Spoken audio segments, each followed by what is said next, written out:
Welcome in. I feel like I sound very congested. I was like, I don't know. I'm like slightly. I'm like I don't feel sick. I just think like, cause like the last few days, like I was like post vaccine, but I'm like 3 days out now, so like maybe that's not the case. But I think it might just be very dusty here to be fair, because I haven't vacuumed since I got home, so it's been like a week, so maybe it's just real dusty. That could be possible as well. You finally got a hoodie. I have multiple hoodies, but I don't usually wear a hoodie on stream except for this one. I do like wearing this one on stream because it's cute and it's very warm. Because it's very cold recently. The last like I don't know when it started getting cold because I didn't go outside like until like Saturday. But like, no. I went grocery shopping on like Wednesday, and then like it was fine. I was just in a rain jacket. Like I was fine. But then I was gonna go to Pilates yesterday, and then I checked the temperature and it was 4 degrees. I was like, 4 degrees. So then I busted out the down jacket. I'm at the point where like my car warns me that it's like there's a risk of ice. Like I go out, 5 minutes later, it's like beep beep, risk of ice. Drive carefully. So that's the temperature we're getting to. People say you're sick all the time. People say that to me too. That one's very cute. You like frog? I know it's so cute. It's from TwitchCon. Um, it was like when you walk through Artist Alley and TwitchCon, it was like someone had it displayed like right in the front, and then like I kept walking past. I was like, "Oh, this is so cute. This is such a cute hoodie. I need it." But I think she was selling very well this hoodie. So I'm waiting to like, if I'm walking outside and I saw Genshin YouTuber Tuanto had the blue one. It's gonna start snowing this week. Okay, I'm not quite at that level. It's I don't know. I don't think we have any snow on the forecast. It's just rain forever. Yeah, there's no snow. It's like the lowest. Oh, it's gonna get down to 1 degrees tomorrow, but it doesn't seem like it's gonna snow. So I guess I have that going for me at least. It was so rainy last night. It was like so dark, so rainy. It was miserable driving home. And everyone drives so fast when it's like pouring rain. I'm like, guys, I can't see anything. Like whenever someone like passes, like if someone passes me and they go in front of me, or they just like merge in front of me, right? Like they just spray water, and like I literally cannot see for like 2 seconds. It's like I'm like I don't know how you guys are driving like this. Um, I think it's also like to do with like I tried driving yesterday in my glasses instead because my optometrist told me like I have very strong astigmatism, and like contacts, there are contacts that fix astigmatism, but they're very uncomfortable. So like they generally just like give you like a higher prescription in contacts, and then it doesn't really fix astigmatism, but you can see well enough. But when you're driving at night, if you have astigmatism, I don't know what you non-astigmatism view like people see, but like for me when I'm driving and there's oncoming headlights, the headlights kind of like flare. There's like a lens flare. Not really like a lens flare, but like if this is like the light just like extends up like this, and like there's like a weird like line like both ways from like some. I don't have like sideways ones, but like I just have like upwards ones. So like a light that would be like this size is actually like this, you know? So it's like it's kind of hard to see because there's just like lights everywhere. Um, so then like she told me that like glasses do fix astigmatism. So now I was driving in my glasses, but I still see it. So I don't know if it's like people are saying like, oh, if any of the lenses are dirty. So I was like cleaning my glasses so much, but like glasses they just always get dirty. I'm like I've been wearing more glasses recently, but like they're just always dirty. Like what am I supposed to do about it? Um, and then like people are saying like, oh, the windshield, like so then I cleaned the windshield again, even though I cleaned it kind of recently, and then I wiped my windshield wipers. So I think it's just I need new windshield wipers because I've never gotten new ones, and we've established last time recently that you're supposed to change them every 6 months, and I don't think we do that. um, wonder what happened if Bobby Drake, aka Iceman from X-Men, were to drive your car. It would just be constantly setting off the ice warning. I guess if he reduced the outside temperature, yeah. Winter comes so fast, like summer ends, bam, winter. Yeah, it's just like it was like totally like, oh, just rain jacket weather, like kind of like 15 degrees kind of thing. And then suddenly it's like, oh, it's like almost freezing. Like that's great. You're so glad it's getting cold in your area. I mean, you have like terrible heat, so I understand that. Just brute force it. I mean, I usually do, but like I feel like it's just getting worse. But maybe it's just because like my windshield wipers suck. Like maybe that's actually the problem. And welcome in, Seta. Hope you're doing well today. Remember you used to think that was normal? Yeah, I didn't know that was because of astigmatism till like earlier this year. And I was like, I think I was like Googling like, oh, like it's hard to see driving at night. And then everyone was like, I found like a Reddit thread. Everyone's like astigmatism, and I was like, really? I didn't like. I know I have astigmatism. Like I'm aware of that, but I didn't know that causes like the lights to be like that. I just thought everyone sees that. And I was like, man, like people can see so well like driving at night. Like that's crazy. But it's yeah, it's just astigmatism. Microfiber cloth. I have like a cloth like this, like the one that comes with your glasses, but I feel like it doesn't do anything. Like I'm just like wiping. I don't like. I feel like my new glasses. These are new glasses. They look the same as my old ones.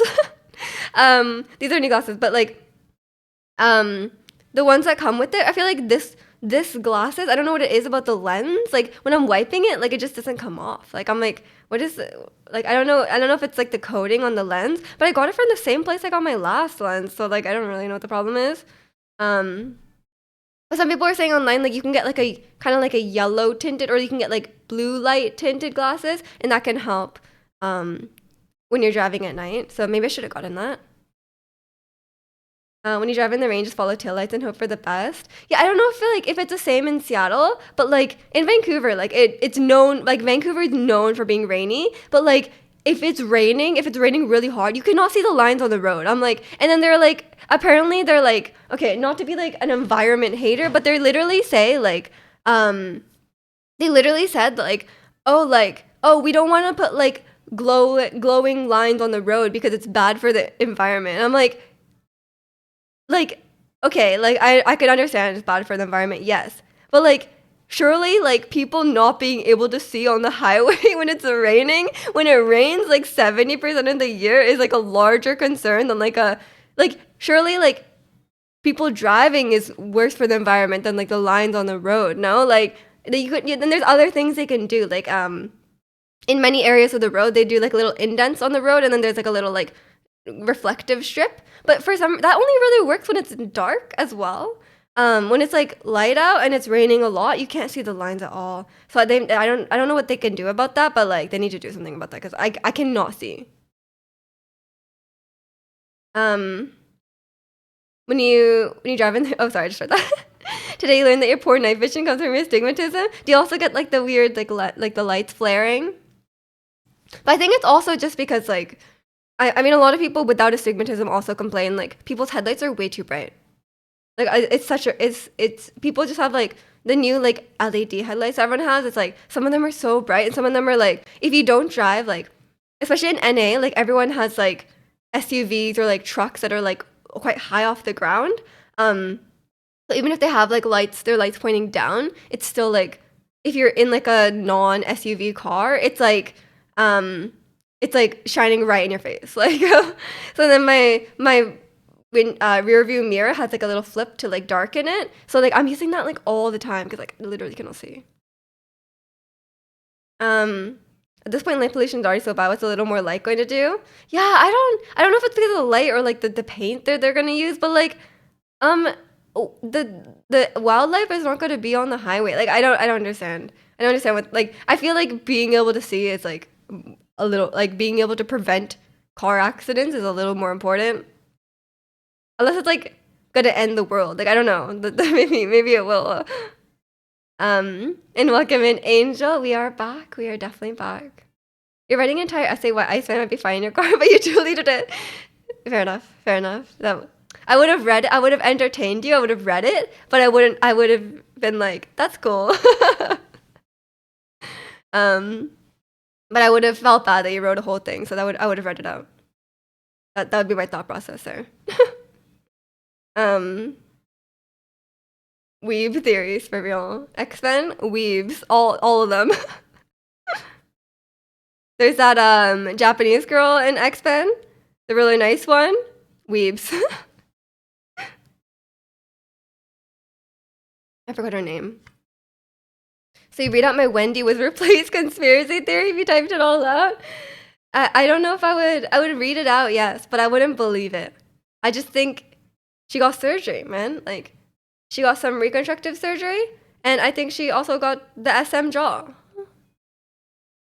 Like, I don't know if it was necessary or if that was, it's one of those things where it's like, well, I already destroyed my face, and I have to get reconstructive surgery, so like I may as well improve on it. X-Men come from comic books, which is basically manga, which is weeb. That's true. That's true. It's all full circle, man. I feel like comic book fans are like I feel like there's like so many like sub cultures, I guess. I feel like comic book fans, I feel like like the ones that we have like in chat are like totally chill. But then like sometimes like there's so many people online that are like such complainers about like the movies. I'm like, Joe, like just don't be like that. Hisako or Surge? There are multiple Japanese. The one in Deadpool. The one who's very nice in Deadpool. That's my one defining. She doesn't really do much in the movie, okay? She just acts nice. The one that's dating that. What even does she do? The girl that's like kind of angry. I don't know. What is her purpose? I can't remember. I don't remember the original Deadpool movies very well. Yesterday got good Nike Dunks shoes. A weeb slowly becoming a sneakerhead. That's an expensive hobby, Maestro. Good luck. I heard those. Speaking of many subcultures, speaking of many subcultures, sneaker culture, crazy stuff, man. It's very expensive. That girl, I'm not sure if she's from the comics. Yeah, okay, maybe not. Maybe they just made her. They already had a bunch of Japanese girls to pull from, but they made a new one. I mean, that's fine, I guess. Maybe she didn't fit in. Confirmed weave. Exactly. Negasonic Teenage Warhead. Yeah. I can picture her in my mind. I don't know what she does. I like, you got, when I say like I don't remember anything with it, I remember like his wife. Like I think her name is like Vanessa or something like that. Love her. But I'm not a huge Deadpool fan. Like Deadpool and Wolverine, I like the opening. I don't know if I think I ended up giving my thoughts about it before, but like I like the opening scene. Like the Bye Bye Bye was like a very strong start. But the movie was like nothing. Like it was like there was like jokes, yeah. But like in terms of like the actual plot, I felt like it was very thin. And I feel like it didn't have a lot going for it. Like I feel like the plot was just like the background. And as someone who's not a huge fan of like the Deadpool humor, like the movie was kind of just okay. And I wish his wife was, sorry, not to be like totally down bad for Deadpool's wife, but like I want her, like she was like the emotional core of the first two films. Like, can she come back? Like she just got sidelined for, I love Hugh Jackman, don't get me wrong, but she could have been in it too. I feel like she was very emotionally compelling. And that's like Deadpool's only emotion, you know, like that's his she like grounds him. So like I feel like that was missing for me. Marvel and Capcom versus Capcom, the Marvel characters were illustrated in Japan. So they're just anime characters. You hear your girls twice, of course. Her name is the only thing she shares in common with the comic character. In the comics, she just has premonition. Oh, okay. Yeah, I don't really remember what she does in the movie. Does she display any? She must display some sort of ability, right? The ending in Deadpool 3 was mid. I didn't remember the ending. What was the? Oh, where they have like their birthday party? I thought that was cute. Is that the ending? I can't remember. I felt like the villain was very wasted. Like I feel like she could have been very cool, but then they just like it was like kind of nothing. Like she had like no uh, like her motivation was not very compelling, you know? Like I feel like just stuff was happening and then um like there's not very strong character motivations on any front. You don't remember the last movie you saw really? I don't yeah, I mean maybe the last movie I saw was not Deadpool. Um I don't know. I can't remember.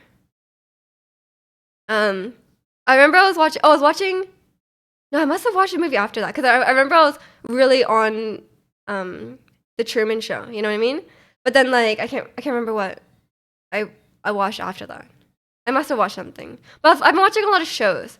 I was watching Agatha, loved Agatha. I'm back on the MCU train, okay? Like, if they doubled down on Wanda Maximoff, Agatha, if they doubled down on all the witches, I will be so happy. Like, I feel like that's been quality. Like, disregarding everything else. Wasn't a huge fan of the three movies, and Deadpool was your favorite Marvel character for the long time. That was before the Redditification of Wade. He was kind of Redditified, yeah. As someone who scrolls Reddit a lot, very Redditified. Got the Shield wanted with a Stone Cold deal because he used to be 125 and now discounted went to 110, which is not bad. I mean, it's not a huge discount, but like, take what you can get, you know? Like, it's better than paying full price. Just had like no hair. I think her bald hair was cool. I think she looked cool bald. Like, I think she was pretty. I think she has to be bald because like, can I like, is this a spoiler? Like, she had to be bald because of her. Maybe it was genetic. Did you like the Truman Show? I love the Truman Show. It was so good. Um, but then I watched Eternal Sunshine after that, and I couldn't get into it.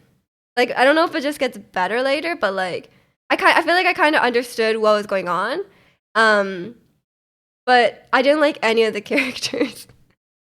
I was like, wow, you guys are all awful. That's great. I guess that's not a requirement, but like I'm like if I'm invested, I'm like anti-invested in this couple's love story. You know what I mean? Like I'm like, wow, you guys are terrible for each other. You should not get together again. Like I saw like I could be wrong. I didn't finish the film, but like I'm assuming the scene at the beginning of the film was takes place after the memory erasure, you know? Because that guy came up and he was like, "Oh, like, what are you doing?" The creepy guy who was like, the technician guy who was like going after her. He was very creepy. Mark Ruffalo also very creepy. Everyone's just terrible in the movie. So then I was just like, I got creeped out. I just got thoroughly very creeped out by that movie. You might get the Nike collab with Powerpuff Girls, the Buttercup and the Bubble. So are the shoes I might get in the future. You're gonna have so many shoes. Enjoy. Do you have what is the thing with the like I was watching a video about people who collect sneakers and it like I feel like your shoe size is very important. Like it's like oh like you either if you have a very popular shoe size and like it always sells out. But if you have a very unpopular shoe size, they don't make as many of them. So I don't know. Or maybe it's like easier to sell if you have a popular shoe size. I can't remember. But I'm like, that's out of your control. Like, what can you do? Last time I saw a film with D&D, Honor Among Thieves. Was it good? Yeah, well, I don't know what film I should watch next. Recently, I mean, I'm watching Arcane, of course. But that's gonna be done like next week. Arcane. I was rewatching WandaVision. Still very good. Love WandaVision. Love WandaVision. Dislike the ending, but I feel like everyone kind of agrees on that. Like it was like they were kind of screwed over with the ending. You check if it's authentic or not. You're already doing your homework. That's scary. You have to like think about counterfeit shoes. It's a worthwhile watch. You're not going to be on your top list, but you didn't regret watching. Yeah, fair enough. Fair enough. Not every movie has to be like the best film ever. I know. The Five Nights at Freddy's 2 movie is coming out this year. Like, I don't know how that's gonna go. I'm assuming they'll also release it on streaming, like, because like when they released the first film, they released on streaming immediately after. So like, I think I'll just watch on streaming. Because do I want to brave the movie theater full of like 12-year-old boys again? Not really. Shoes those out of stock in your size, band shoes. Oh no, do you have a popular shoe size? I don't know men's shoe sizes very well. You're size 11, your feet are too big. I have no concept of men's shoe sizes. I literally cannot remember. Buying shoes sucks for me because you're vegan and you have wide feet. Oh yeah, that's annoying. Speaking of vegan stuff, I saw recently that Starbucks, they're no longer gonna charge extra for like non-dairy milk, which is very nice. I hate when I'm going to like a coffee shop and I'm like, I just want like a latte or something, and like obviously I cannot have milk because I'm lactose intolerant, and like they charge so much. They charge like extra like 60 cents every time.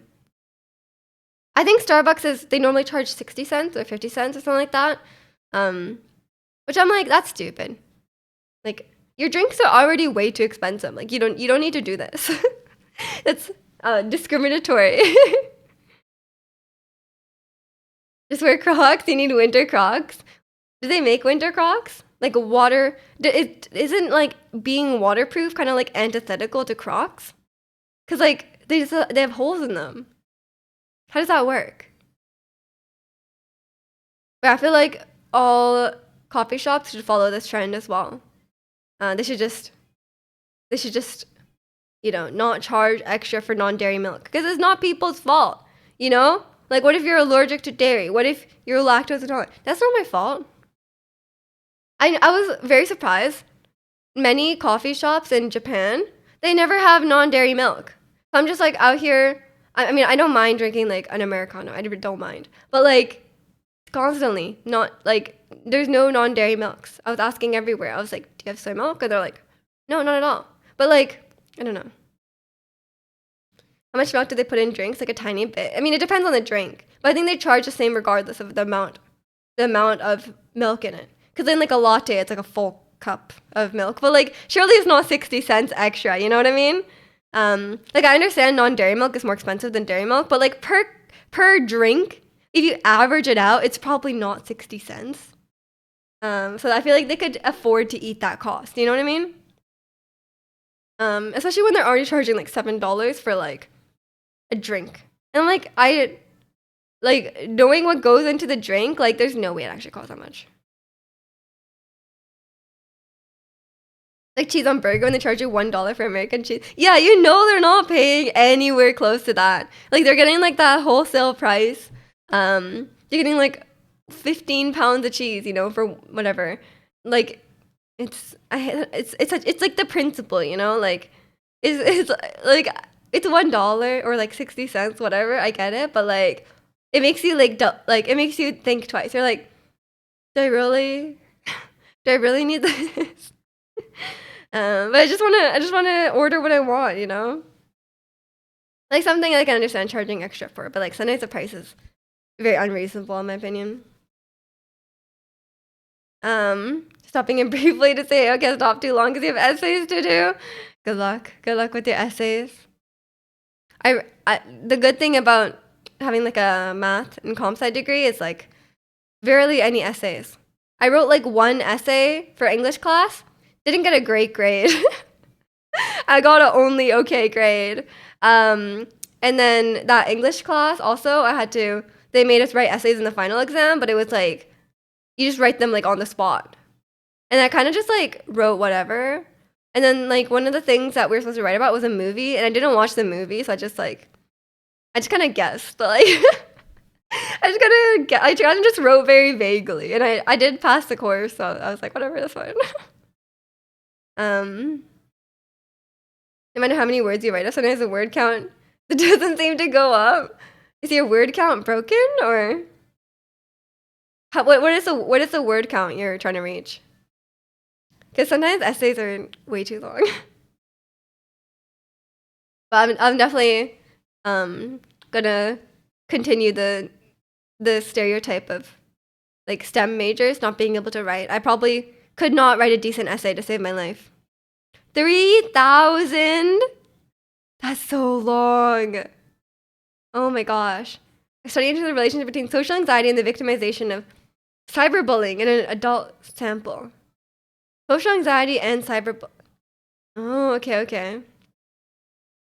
I was recently watching a video about I was watching a Dr. K video about avoidant personality disorder, which is apparently very similar to social anxiety. I was not aware of that. I thought they were talking about like avoidant attachment. So then I was watching the video and I was like, this seems like completely unrelated. And then I realized that they're talking about something something completely different. They just sound very similar. I'm like, that's confusing. You forged your essay writing skills in the crucible of writing 10-page essays in uni. Oh my god. I'm not jealous of your arts majors. I'm sorry. Like that is terrible. I could not. Like I feel like for me, I'm very much like I would prefer an exam over an essay or like a project because like I feel like an essay requires a certain amount of work, right? Like no matter what, it requires a certain amount of work, right? And like not only are you writing an essay, you're researching it, you have to do all these things. Same with the project, right? But if you have an exam, you can put in as much work as you want. You know, like if you already know the material, you don't have to study as much, and then you could just study as much as you feel comfortable, right? And then an exam is over what in 2-3 hours. Essays can take you or projects can take you many more hours. You know, I think exams are superior in my opinion. I'd take a test over a project any day. But I feel like a lot of people say the opposite as well. Like some people hate exams and they would rather just write an essay in their own time. Oh yeah, okay, well Alex just said that. Yeah, so it really just depends. Like I'm like it's very much the opposite, but what it's like some people have different uh things that they prefer or like excel at. Um AVPD is a intense form of social anxiety. It's like a precognition where you're going to experience anxiety social settings, you'd rather just skip it altogether. Yeah, they were saying like if you have social anxiety is like generally you're like aware that you have anxiety and you just get anxious in social situations. But like the difference between that and like avoidant, like the difference is not super defined, right? Because like you might get diagnosed differently depending on the practitioner. But like they're saying like if you have avoidant personality disorder, you'll like have like some reasoning in your mind that like this is why everyone doesn't like me, or like this is why like everyone is staring at me, or like everyone's looking at me, and you kind of like have your own like internal bias and you're like convinced of it, and you're convinced that this is like the reason why. So like but the different it's kind of like the result is kind of like similar, like you just end up very like, and like yeah, I think the avoidant people will like try to avoid it because they know like ahead of time, or they know they don't actually know. Like 10-page essay is honestly too much for a 3-day take home exam. You have no idea how I managed to pull it through every time. Yeah, that's a long time. Like asking for 3 days, 10-page on 3 days. That's a bit rough. Yep. Oh, yeah, I already read that. I guess. Yeah. You. Good luck on your exams in January. As an exam hater, you could do it. Thought you with your project due on Thursday. Oh no. Is it like a big project? I remember like I put off my project courses. We have like certain courses that are project courses and you have to work in a group. And I was like avoiding them at all costs. Like firstly, because I was stacking all my classes on like Monday, Wednesday, Friday, or like Tuesday, Thursday. And they're always on the opposite days. I think it was on purpose for some reason, for like, for spreading it out. But like I could never take it because I was like, I don't want to come to school like just on like I don't want to come to school 5 days a week just for that. And then when online classes started, I was like, oh, I can finally take this course, and I ended up taking it with like a friend that I interned with. So then I actually had someone to partner with. So it was great. And welcome in, Spartan. Hope you're doing well. You had your first essay, 2,500 words, due December 6th, but then you have nothing due after that until January 10th, which is the one I'm working on now. Good luck. Good luck. You got this. I do not miss exam season. I miss school sometimes, but like I miss exam season. I don't miss exam season forever. Hey, group project, I feel like it's so much out of your control and you're a classic control freak. Oh, luckily, both times I had 2 project courses, right? Both times in my project courses, I partnered with my friends and they were like I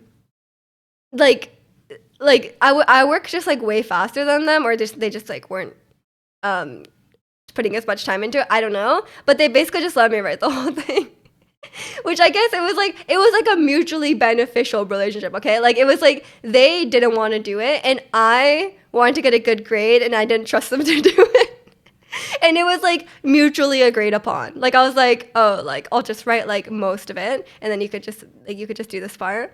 So it was like a mutual grade. I was like, you know what? We're gonna get a better grade if I write it all myself. So I was actually okay with that. And it wasn't that hard. Like I'm a pretty fast worker, which is why it always seems like I'm doing nothing at work. I'm just fast, okay? But yeah, that's for, as also a control freak. That was a perfect situation for me. It gives you stuff to do. At least it gives you purpose. Exactly. That's the nice thing about school. You always have purpose, you know. And you have like a goal and then you have like defined results. Like you get like a grade back, you know, like as someone who's like such a type A personality, like that's great. I love that. I have a group project right now, it's just you and your friends that are actually working, and the other 2 are doing nothing. I mean, that can be a blessing. It depends on like what the work is, honestly. Like if the work is just like busy work and like anyone can do it, and welcome in, Sushi. If the work is busy work and anyone can do it, it's annoying when your group doesn't like do their part.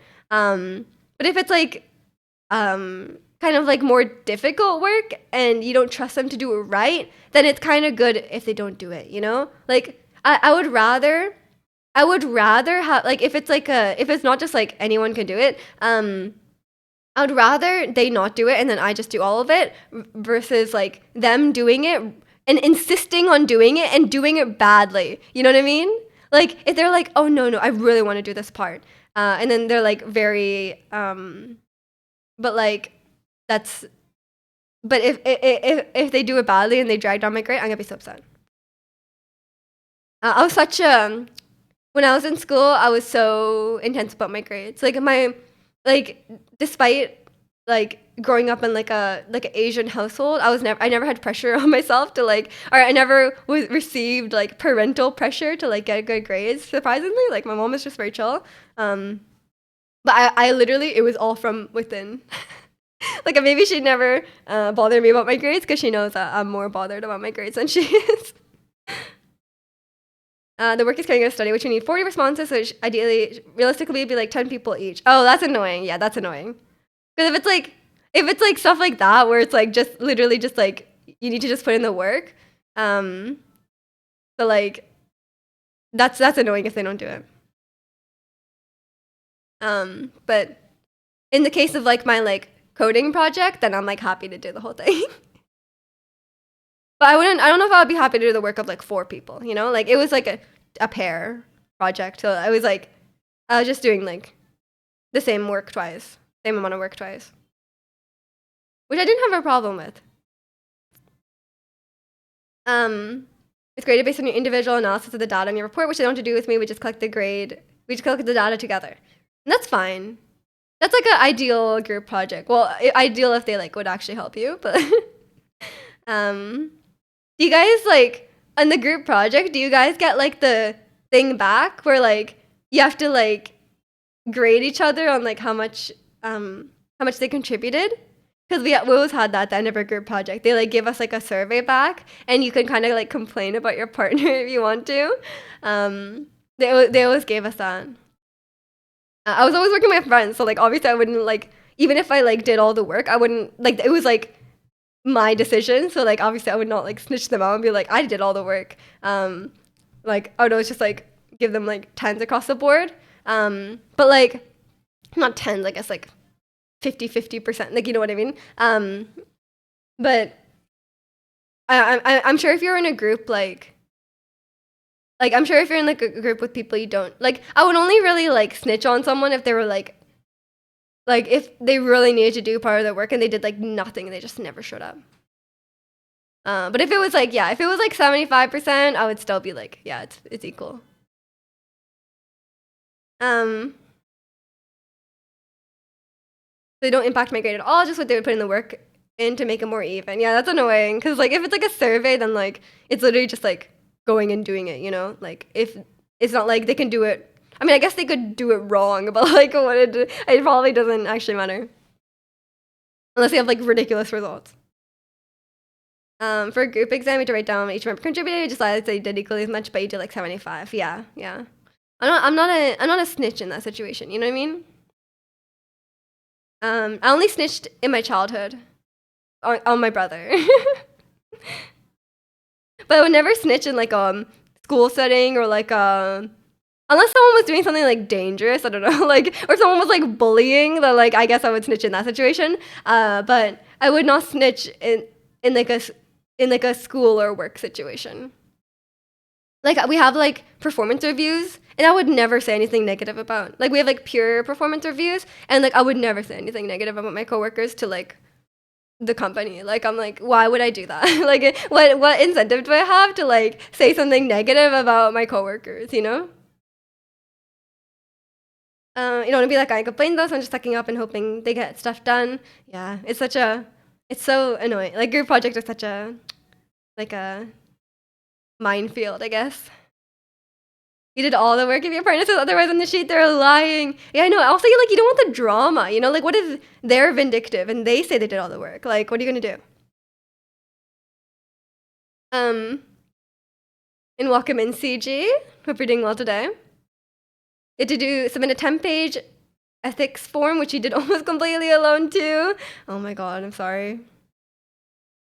I guess like, I wonder what happens. Like, what do you guys think happens when like a group of only slackers gets together? Because are they like, do you just hope that like there's enough like overachievers and or like people who like actually care about the grade in a class that like you won't get a group of only slackers? Do they just fail? Like what happens? Do they contribute equally? Do they fail? Does the most slacking slacker like do nothing and then the other slacking slackers become turned into the people who do all the work? Like like yeah, like someone maybe it just like not everyone can be equally as a slacker. You know what I mean? What about talking with coworkers about the company? What do you mean? Like discussing in the company? I bet they have to leave it to the last minute and then probably. I mean, I know in that like pair project course, I definitely know people who like they both of them are just like leaving it until the last minute. I think that was also my like why I ended up doing a lot of the work because like most of my friends like for some reason I think it's just most people. I don't know. I think it's just like most people in general in school, at least in my experience, that will leave it to the last minute. Pretty much all my friends like wouldn't do the homework till like the day before, like the night before. So like every time I'll be like, hey guys, like do you want to compare answers? Like they're like, I haven't even started. Like I'm still working on last week. So I'm like, bro, like so then I always wait to submit mine till like the end because I'm like, I want to compare with my friends, right? So then I'm like, okay, I'll just wait till the end and then I'll compare, you know? Or we have like discussion forums for the class where people can ask questions. So then like I would start the homework early, but then like if I got stuck, I would just leave it because I know someone would ask the question like when it gets closer to the date because I'm like, no one's working on it right now. But I think it's just like that's just the majority of people, I think, or maybe it's just in the majority of like young people. I think it's more common to be like a last minute kind of person than it is to be like, oh, like for me, I'm starting the homework like the day it comes out, you know? Because then like otherwise you end up in like a forever like catching up cycle. Because like for me, it's like I had multiple weekly homeworks every week, right? Some classes had weekly quizzes. Some classes had, we have like midterms. So like, if you get behind, like if you're doing everything last minute, you have no leeway, right? So like if you're doing all your homework assignments last minute, then like if something comes up, then like you have no extra time. You know what I mean? So like for me, that's too stressful. So like for me, my like way of combating like stress from school is like I plan everything out like very meticulously. I'm like, okay, this day this homework comes out, I'm gonna do it on like this day. Like this is the day I have free time. And then I like plan it all out, and then that calms me down. Like if I'm feeling stressed, like that calms me down. That's the same in like normal life as well. Like if I feel like I have so much to do and like I have like so much on my plate at the moment, then like I just plan out each day and I'm like, okay, I'm gonna do like the laundry on this day. I'm gonna do like this errand on this day, and then like I have like, and I like kind of like prioritize everything. Like I have like a way in my mind of like there's a priority based on like importance, like the weight of the grade or like the whatever, like how important it is to get it done versus how soon the deadline is to get that thing done. So like there's like I don't know what the weights are, but like I just have it in my mind. And I have the thing. Do y'all calculate the test grade you need on the final to pass? All I need is a 40 on this final minimum and you'll be fine. Oh, absolutely. I feel like everyone does that because like it calms you down, right? I mean, hopefully. Hopefully you're like doing okay on the course and because if you're doing okay on the course, unless you have a final that's like you need to pass the final to pass the course, usually like you end like if you're doing well on the homework and stuff like that, usually you end up with like, oh, I only need like 30%. You're like, that's like I can do that. Or like you can be like, I only need like 0%. Like sometimes it's like that as well.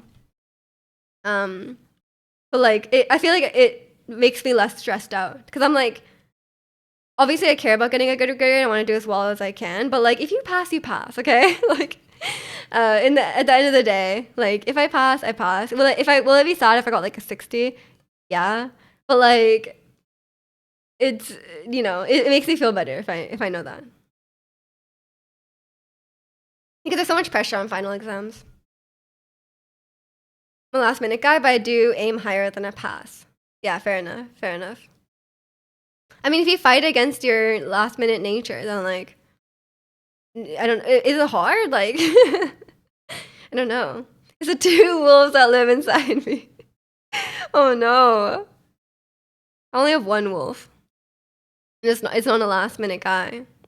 I would just be so stressed if I did everything last minute. Like school would be like way too stressful for me if I did it last minute. Like I thought school was fine for the most part. Like I didn't get really stressed till like nearer to the end, I would say.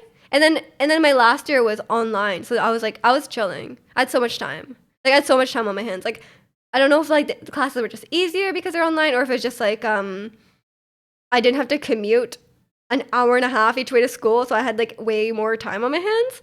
That was very nice. So I was like totally chilling in the last year. I got the best grades ever in my life. I think maybe they were fake inflated grades, COVID grades, but like I'll take it. Your inner wolf is becoming a bit more like a puppy.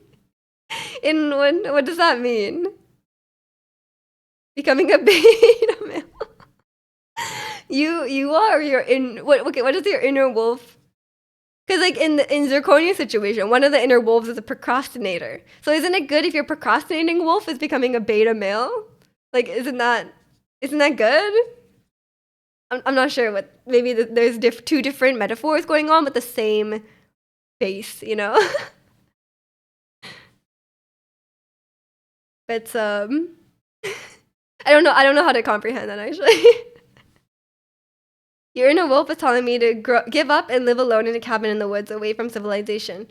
Oh, I think it's okay if that one becomes a beta male. I don't think you want to do that. I think if you went to do that, you would perhaps be unhappy. And you might get attacked by real wolves if you do that. That would be nice, like get away from the grind, you know what I mean?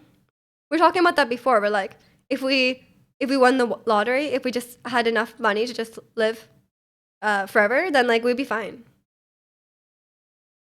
One wolf wants to be a baker, the other a game dev. It's time. I mean, I don't know which one is more. How about you make a game about baking? Are you still wanting to make a game? Sometimes being a baker is tough though. You have to wake up so early. As someone who's already an early riser, you have to. If you have a baker, you have to wait. You probably have to wake up at like 4 a.m. and then daydream about having your own prepper compound. You can make that happen. Get that tech salary, and then yeah, and then just start your prepping life. You'd pick the bear any day. Okay, okay. You should take over. You get your degree first, and then you can go to the cabin. You should take over the cooking mama genre. That'd be cool. I don't know. Like, is there like a market for that? Like, I don't know. I was watching a video about Guitar Hero. Like Guitar Hero, like the like how it died out and stuff like that. I was learning about it, and apparently when the game first came out before the Wii days, it was made by a company whose name I forgot. But they were a company, and they were musicians. Like the controllers were made by one company, and then the game itself was made by musicians. So they put their own like personal twist on it, and like it was a apparently superior game because it was made by actual musicians. And then the game got sold to Activision. I don't think yet Activision Blizzard. I think just Activision. And then they were making the game, and then they just kept like pumping out game after game after game, and then they yeah, I feel like, and then Guitar Hero kind of died out. They tried to release like a microtransaction Guitar Hero, and then they were like, oh, that's not successful anymore, and then they kind of ruined the monetary success of the game, and then it just died out. But the people who made the original Guitar Hero actually went on to make Rock Band, and then Rock Band is still successful. And then I found out Rock Band was like $200 back in the day. I was like, man, that's expensive. No wonder my mom never got me Rock Band or like Guitar Hero. Like, it was expensive. You tell you about my recent ventures later. I keep forgetting. Oh god, okay. You're in a Lago with a guy who worked at a bakery. I saw him in a Twitch chat recently, and he couldn't rave with us because he had to get up at like 4:30 in the morning. Yeah, that's why like the bakery is always open at like 6 a.m. but they have so much bread already. Okay, you can get up early if I meant making bread in the morning. Okay, maybe it's time. Maybe I need to open a bakery. I don't know which one is. You could do both. You could make bread in the morning, and then you can game dev in the afternoon, evening. That'd be a very long day, though. I don't know if I recommend that. Or you could game dev while the bread is baking. That's true. That's a lot of taxes.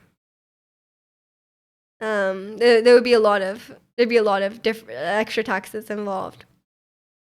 I feel like if you had a business though, you'd probably just hire an accountant.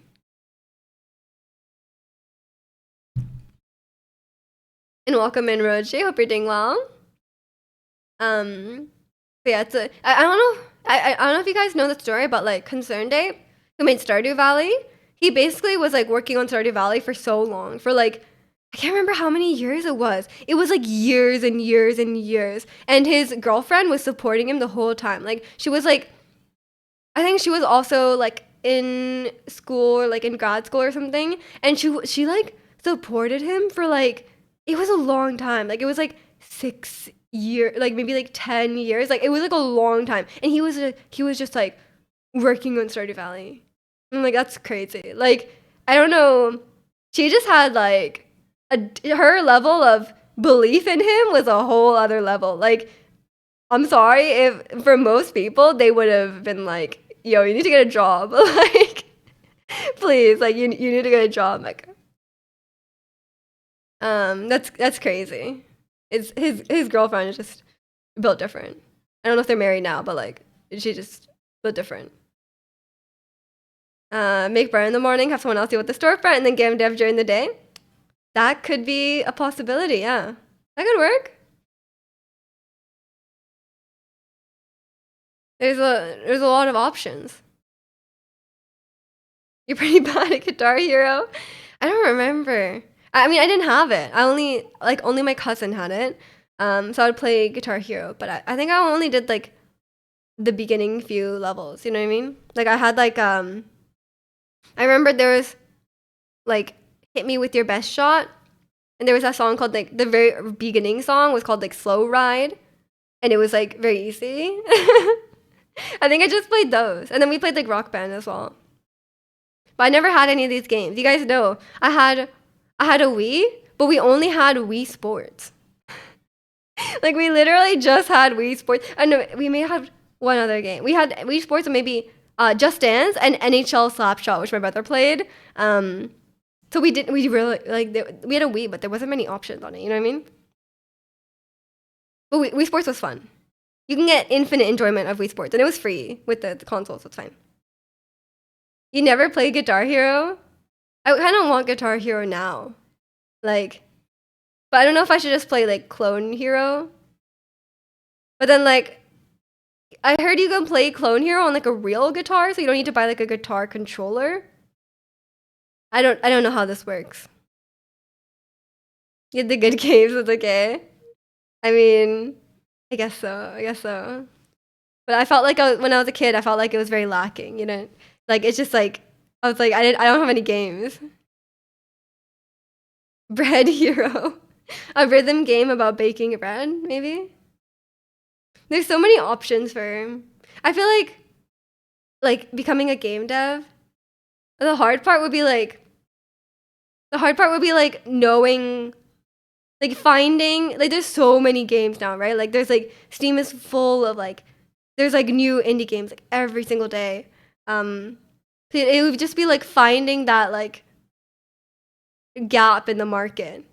And there's very few gaps in the market. So like I feel like finding something that like you're like, okay, this is missing and people want this, would be quite hard.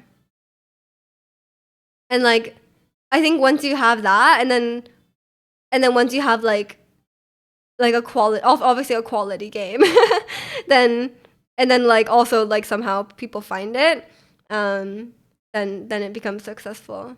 You mainly need luck.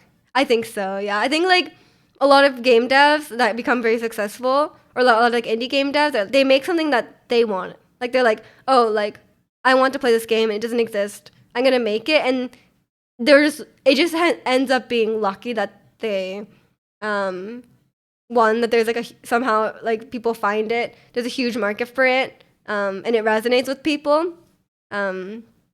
Obviously some of that is just like their skill and like the game just being good. Like sometimes the game is just good, right? Like even if you're making something that already exists, if the game is just good, it's good, right? But there's so many games out there.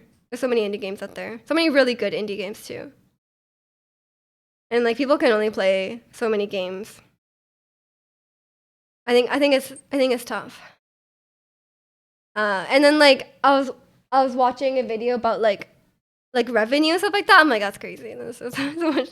Like I feel like I don't know. It's just there's just a lot going on. But I was thinking about like I was watching a lot of indie games recently, and I'm like where do people even come up with these ideas? Like I've been watching a lot of Papers, Please recently again, and I'm like, who comes up with this? Like who in their right mind would be like, yeah, there's a market for a game where you play as a border security guy who like just reads papers and like checks the expiration date on people's passport. Like in what world would you be like, oh yeah, there's a market for that? But then when you actually play the game, it's like, oh, like this is very poignant. Like there's the game holds up. Like the political messaging and like the moral dilemmas and stuff like that in the game. Like when you actually play, you're like, oh, this is good. Like somehow this game is like has like it's just paper. The gameplay loop for me is quite fun. But then like also it's very like emotionally compelling. Like but like who thought of that? Like who comes up with that? That's crazy. Um, so I feel like I'm recently on the hunt for games kind of like that, where it's like just it might not be like immediately appealing, just like, oh, like it has like, oh, it's a roguelike, or like it's like this. Um, but games like that I think are quite fun for me. Like a more like point and click, different style of gameplay, because I've played a lot of like the roguelikes. Like I tried it out a bunch of stuff like that. Like I was playing like Risk of Rain, and I didn't really enjoy it. Like I was like, I can see why people enjoy this, but I was like, this is so hard, man. And I was like, it just feels very for me it just felt like I mean, I guess that's kind of what roguelikes are, but it felt like very like rinse and repeat, but I guess that's kind of the whole point. I guess you just have to really enjoy the core gameplay elements and like enjoy getting better like skill wise. Um I saw a game recently that looked very much like Hades. What game? Was it Hades too? um But Hades was great though. There's a lot of games where I'm like, I love watching Hades. Like I love watching Hades. It's so stylish. I love everything about it, but I don't like playing it. Like I think I'm not a roguelike person. I think I'm just like very unskilled. But maybe if I just but then if I just played on like the assist mode, I'd be fine.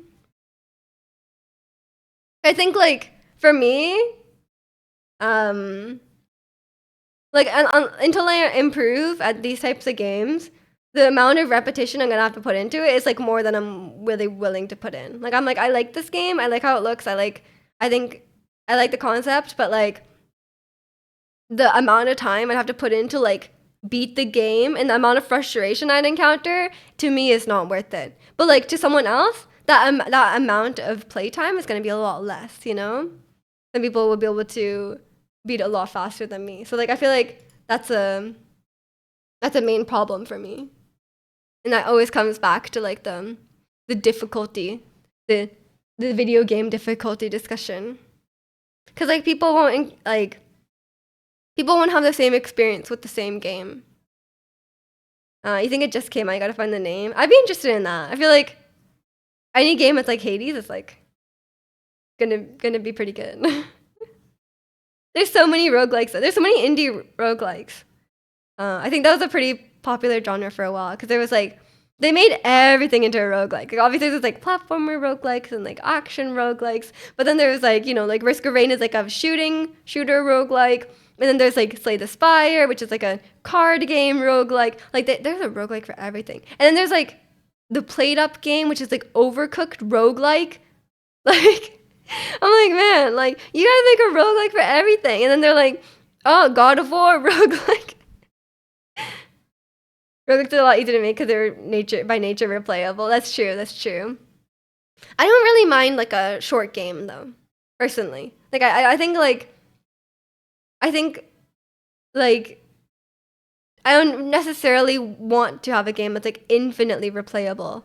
And nor do I have like the time or energy to want to put it into a game just to like keep improve. Like if the progression is like improving your own skill at the game, then I don't that doesn't necessarily appeal to me because like it's a big time commitment. I think it's nice to have like a short contained game. And that can be really good as well. Where there's like a defined end. And a lot of times I like a good like story or like I like a good just like a cute little indie game. I'm happy with that. Portal 1 is like an hour long. It's only 1 hour long? Really? It's called Redact. Is it actually called Redacted? Or are you redacting something? I tried playing Portal 2, but I just couldn't get into it. I'm sorry. I got to the part. I don't even know how to describe these levels. I got like an hour or two into it, and it just never it never clicked with me. I just felt like it was too simple. Like I don't know if it gets like I just felt like it was very simple.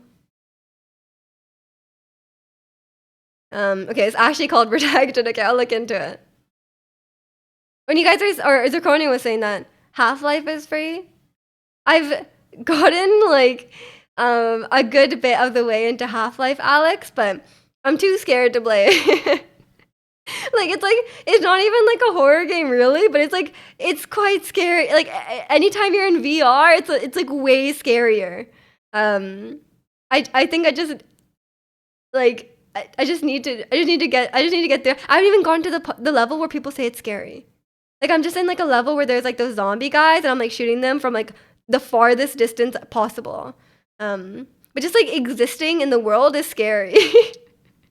So I need to play it when like someone is physically here. Otherwise, I'm like I cannot get through. I'm just gonna like give up. Half-Life 2 is free until tomorrow. Like you can download it and then play anytime. Because then in that case, I will download it. Or you can just play it until tomorrow because I'm not gonna play it tomorrow. You can just claim it. Okay, that's good. Is it like the same gameplay as Half-Life Alex? I don't know if the whole like appeal of Half-Life Alex is like the VR aspect. Cause I think it's fun to like shoot in VR. And then like I'm like reloading the gun and then like I'm like taking the gun thing out of my bag and then I'm and then I'm like grabbing stuff with my gravity hands. Like I think it's quite fun. It's FPS, but they're physics puzzles and stuff. Okay. I'm not a. Still to this day, I think the only FPS game I've played is Alien Isolation, which there was a shotgun, a pistol, and like the bolt gun. Half-Life 2 was a major breakthrough at the time for physics engine and enemy AI. When did it come out? I actually have no idea how old the game is. I don't know if I'm ever gonna be a 2004. Oh my god, that's really old. That might be the oldest game I would have played. I will have played. It's free because of the 20th anniversary. Oh my god, that is so old. I don't know what the oldest game I've played is. Maybe Wind Waker? I didn't finish it, but like maybe like DS. Like maybe DS will be older than Wind Waker. Yeah, DS is older than Wii U. No, Wind Waker is not on Wii U. Was it original on Wii U? No, it was original on Wii. So I guess DS is older than Wii. So my oldest game would be on DS. I never had a Game Boy. Because only my brother got video games. And he was too young when Game Boy came out. So we only had DS. By we, I mean him. You never finished Alien Isolation? No thanks. It's an experience. I liked it though, like, but it's really scary. It's really scary, especially there's a level near the end that's like really terrifying. But I think it's very well done as a horror game, but like that's kind of the problem. That's scary because it's a horror game. It's well done because it's scary, and that's bad. That's so old. Yeah. I never played the original Mario, Donkey Kong, Pac-Man, or Pong. I don't think so. I've only played the Mario on like the DS, like Super Mario Bros. Or New Super Mario Bros. Is that what it's called? Never played the other games. Maybe I played Pac-Man at some point, or like Tetris. I guess technically if you include like Tetris. But I don't know if I played the original Tetris. You know what I mean? New Soup on the DS was so peak. I didn't have much time with the DS because it wasn't mine.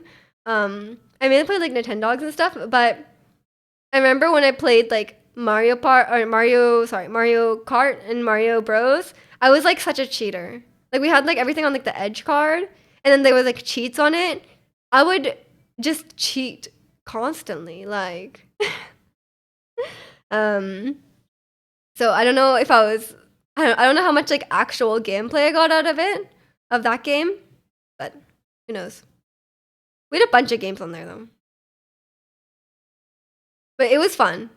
I do remember that. I do remember that game fondly. You're born and raised with that DS memories. I kind of was. I did play on it a lot, but it wasn't mine. I think like when my brother got something else, and I was able to like fully just keep it. But in the early days, it wasn't just mine.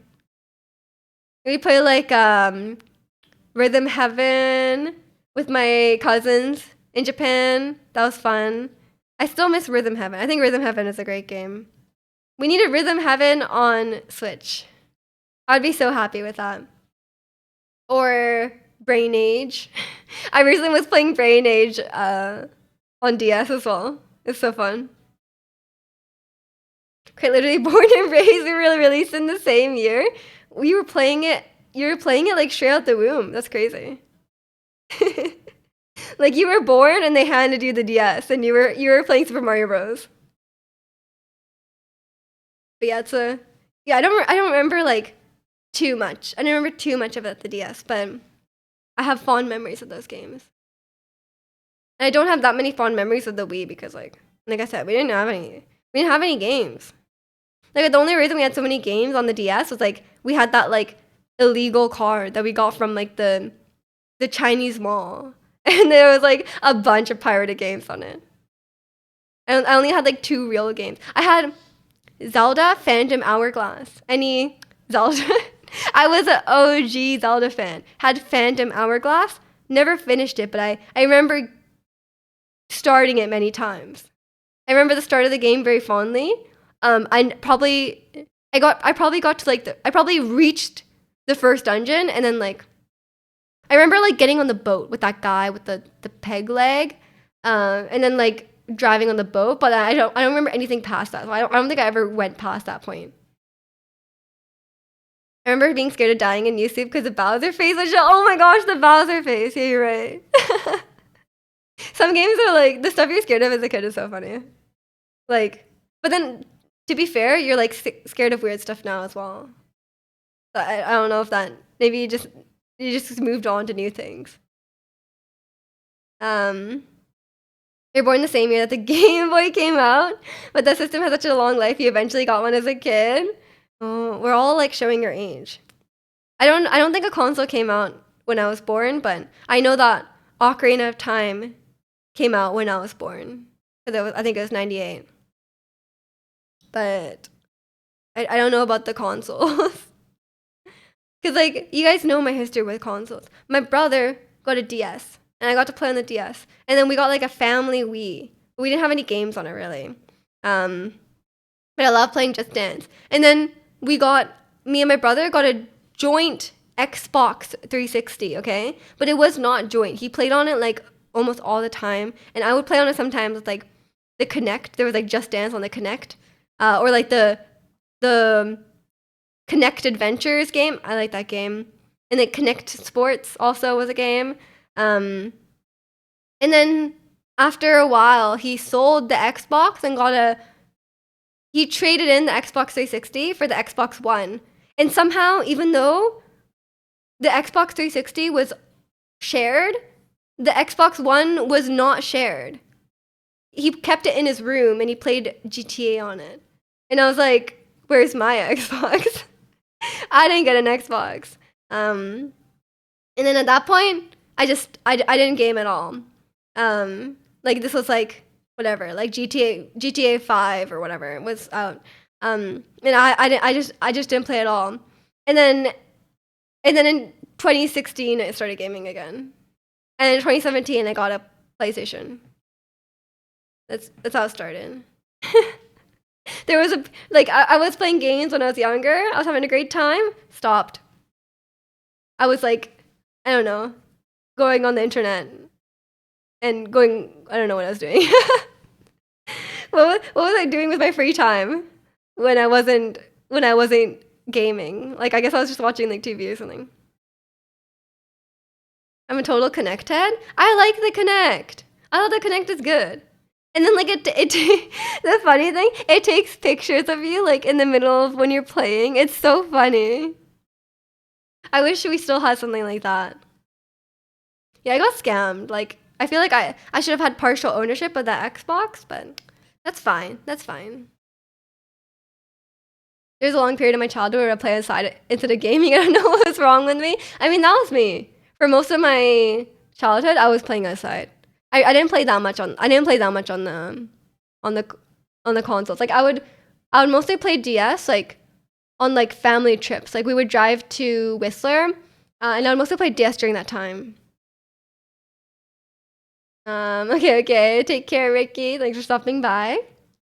But yeah, I played outside like every day until I was like 12, I will say. Like I literally played outside like every day. Like in the summer especially, I was outside like every day. So maybe that's why I didn't play that many games as a child, you know? I'd mostly play I would play games here and there, but like I was such an outside child. We would like our parents would just let us roam free. We lived near a forest, and we would just like play in the forest all day. And then once it got dark, we were allowed to go home. Like we had to go home when it's like dark, and that's about it. I never saw a bear though. I was fine. um, but yeah, they were pretty. I feel like parents were pretty chill back then. I don't know if they still allow their kids to do that, but like I was just my mom's just like, yeah, just go outside all day. That's fine. You're outdoor cat till like 15? I think I stopped when I was in high school. I don't think I was playing outside when I was like 14, you know? Like what would I be doing? Cuz like when I was playing outside, I would be like playing I'd be like playing like grounders whatever in the park with my friends or something like that. Or we were playing like Manhunt or something with like the kids in my neighborhood. But we stopped after a certain age, I think. I didn't even know what we would do outside. We would just like run around in the forest. Maybe we were like playing make believe, but surely that would have stopped after like. Surely that would have stopped after like when you're like 10. I don't know what would like. Did we just move on to different types of make believe, or we were like playing like Hunger Games out in the forest? I have no idea.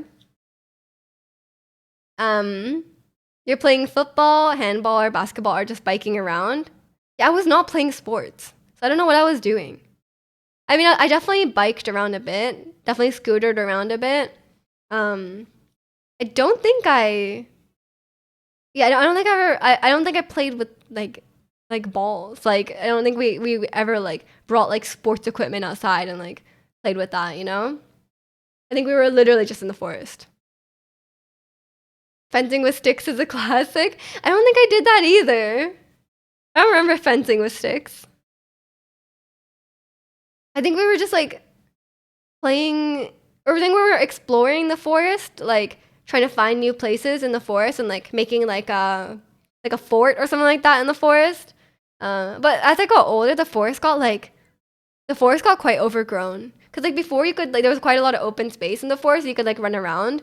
But these days when I look into the forest, I'm like you can't go anywhere. Like it's like completely overgrown by like prickly bushes.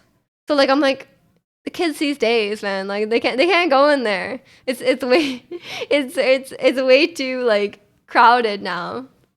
So they're probably inside on TikTok or something, you know? Kids these days. I remember like a few weeks ago in stream, I was like, we were joking around about kids these days, and then someone was like, actually, kids these days. Like I'm like, oh, there's people like that. I don't actually think that.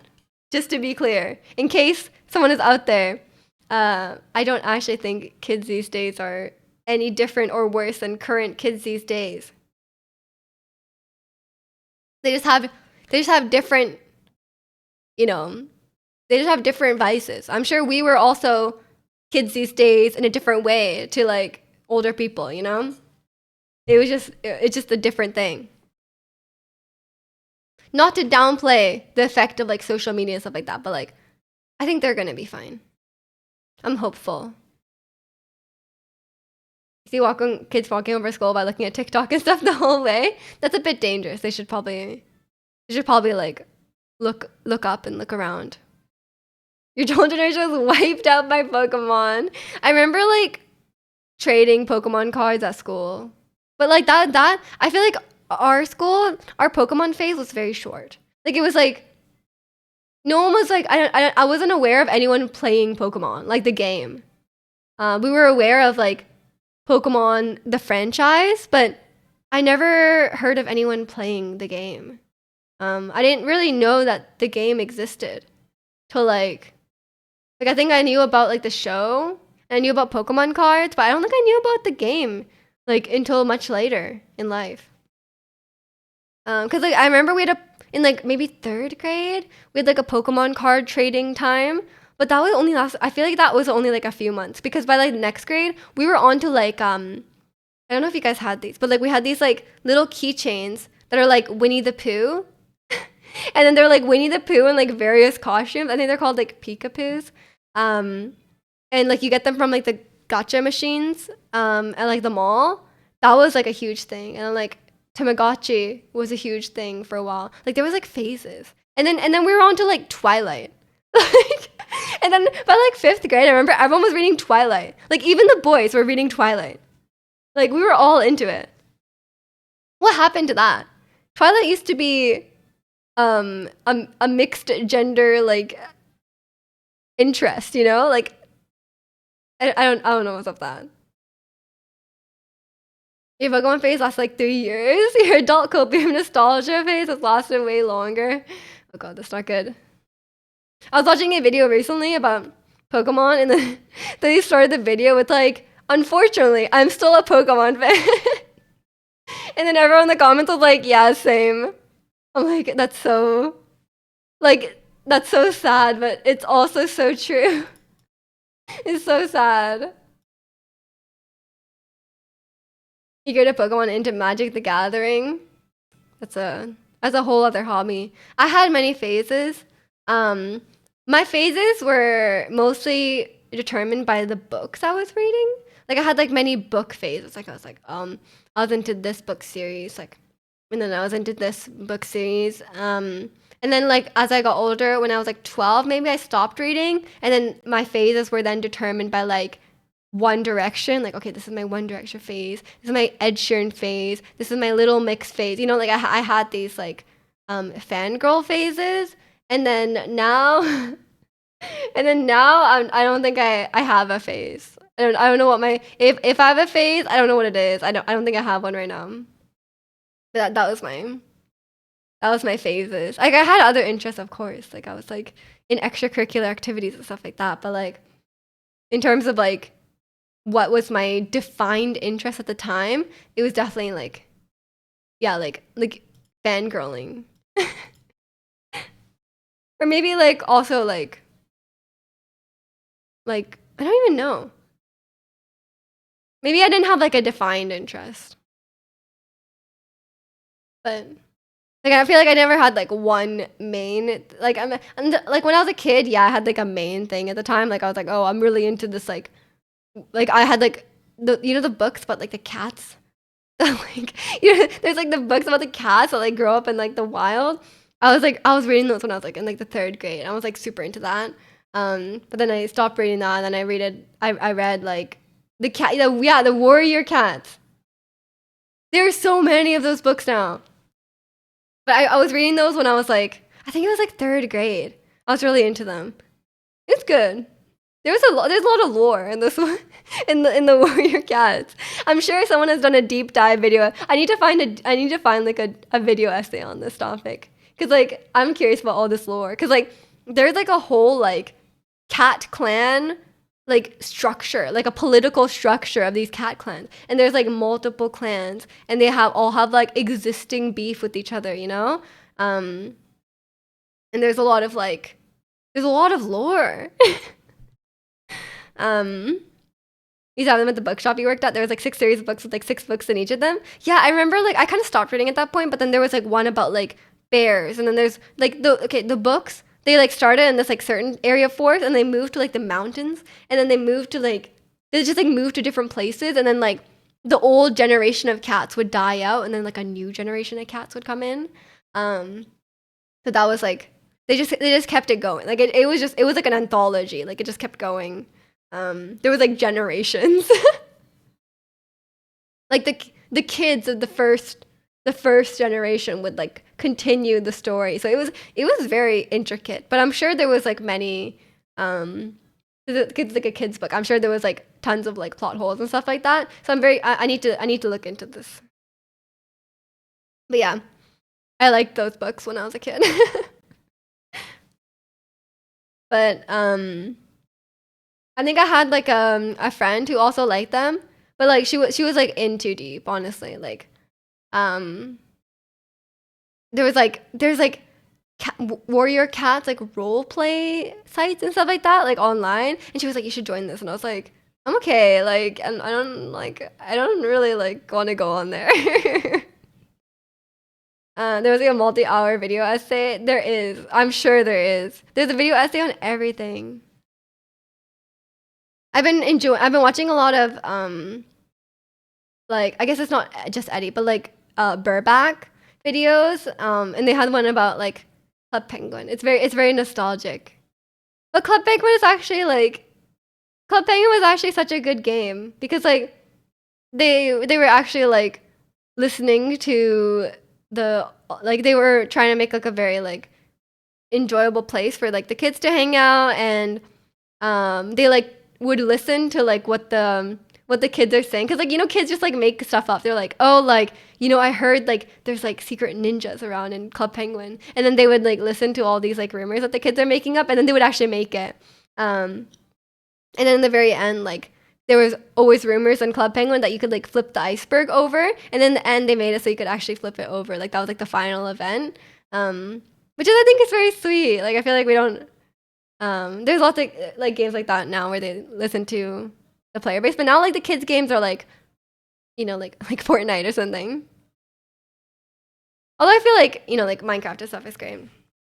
Welcome in, Mr. Bug. Hope you're doing well today.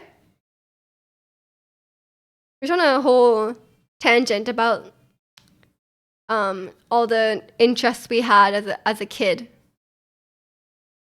Like all the random things that we were I mean, there's so much stuff. I wonder what's popular now. I'm sure a lot of things that are popular then are still popular now, like Pokemon and stuff like that, but they must have new things. And maybe everyone is out. Maybe all the kids are at school like talking about like Mr. Beast or something. Like maybe that's what's going on. Would you ever make your own video essays? I don't think so. That sounds like a lot of work. Like they put so much research into those video essays. I mostly like to consume them while I'm doing something else. YouTube and TikToks. Oh right, you're a teacher. I guess you would know. YouTube and TikToks. Yeah. The kids are drinking Prime and eating Mr. Beast chocolate. That's true. Oh no. Not Logan Paul. That's kind of scary, man. Like I still don't understand. Like, how is Logan Paul like still around? Like, what, he's done transgression after transgression. How is he still around? He filmed the dead body. He came back from that somehow. That seems like something you'd like, maybe like, sure, you did one thing, you can come back from that, even though it's a very terrible thing. Like, I can understand coming back from that. And then he scammed people. He literally scammed people out of millions of dollars, and then he still comes back from that. I'm like, maybe he's just indestructible at this point. I have no idea. I'm saying like the Pauls are terrible. Exactly. Like, I don't know how he's still like around. Like he's doing such terrible things, like very publicly. Everyone's aware of it. But I guess it's just one of those things where it's like, if most of your fans are children, then like the children don't care.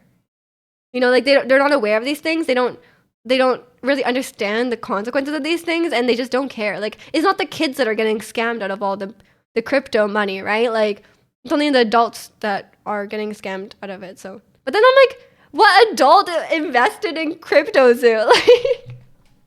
Like what adult is like, oh yeah, Logan Paul's crypto project sounds trustworthy. Like, I also don't understand that either. Like not to like blame the victims or anything like that, but like what is the thought process that goes into like putting your life savings into Logan Paul's like investment? Like in what world? He and Mr. Beast are like internet immortal. There was a new CoffeeZilla video recently about Mr. Beast, and he's kind of been in some like kind of shady crypto business.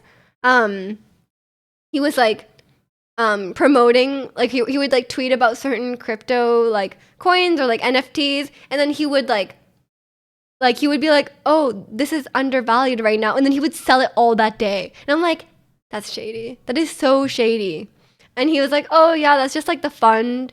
I'm not in this, I'm not like directly in control of when we sell it and stuff like that. I'm like, it's yours. Like just take, like that's shady as hell. I feel like nothing good has come out of crypto. I'm sure some good people out there have made good money with that. But like every time I hear about crypto, it's very it's very negative. Really is the darkest time. It is. It is. Isn't that illegal if you do it with stocks?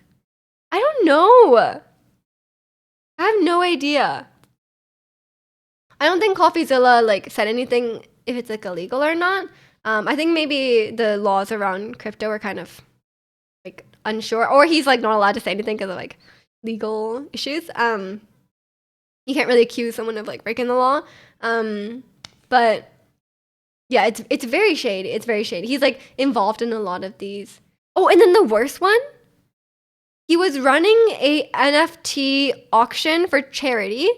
One of the companies running an NFT auction for charity while selling that same like selling the same, he was selling a bunch of it at the same time as the charity was running. I'm like, that's weird. Like, but then at the same, like, to his defense, I'm pretty sure the charity was not successful. Like no one was doing it, but like it was supposed to be like a 2-month long charity run of this thing. I can't fully understand the details, but then he like profited a bunch of money while the charity was going on, which like if people were like buying into the charity part, then like he's like affecting the price of that. So like it's super weird as well. There was a lot like CoffeeZilla explains it better than me, obviously, but he's doing some really like Mr. Beast is doing some very very shitty stuff with the crypto.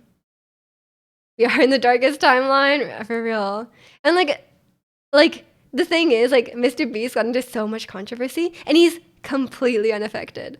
Because like everyone who watches him, it's like kids, right? And they that kind of stuff like it doesn't matter to them, but like it's just completely unaffected, which is also crazy to me. He's just been like posting videos as usual, and he's like, I don't know what's gonna happen with this like Amazon show, but like that's just crazy. There's so much like, but then like I guess if like Logan Paul is still like successfully launching like Prime and stuff like that, then I guess it just nothing will stop them. Crypto just capitalism sped up. It really is. It really is. But it's really just like it's kind of like it seems really like a pyramid scheme to me. Like yeah, people make money off it, but like it's also like you make money off people losing money. So like I don't know about that. And welcome in, Kalani. Thanks for the 37 months of reading all today. Hope you had fun yesterday at the convention. Crypto's such a scam, like those Tesla Cybertrucks. Not Elon. Oh my god. Don't even get me started on that. But then like when you think about it, even in like modern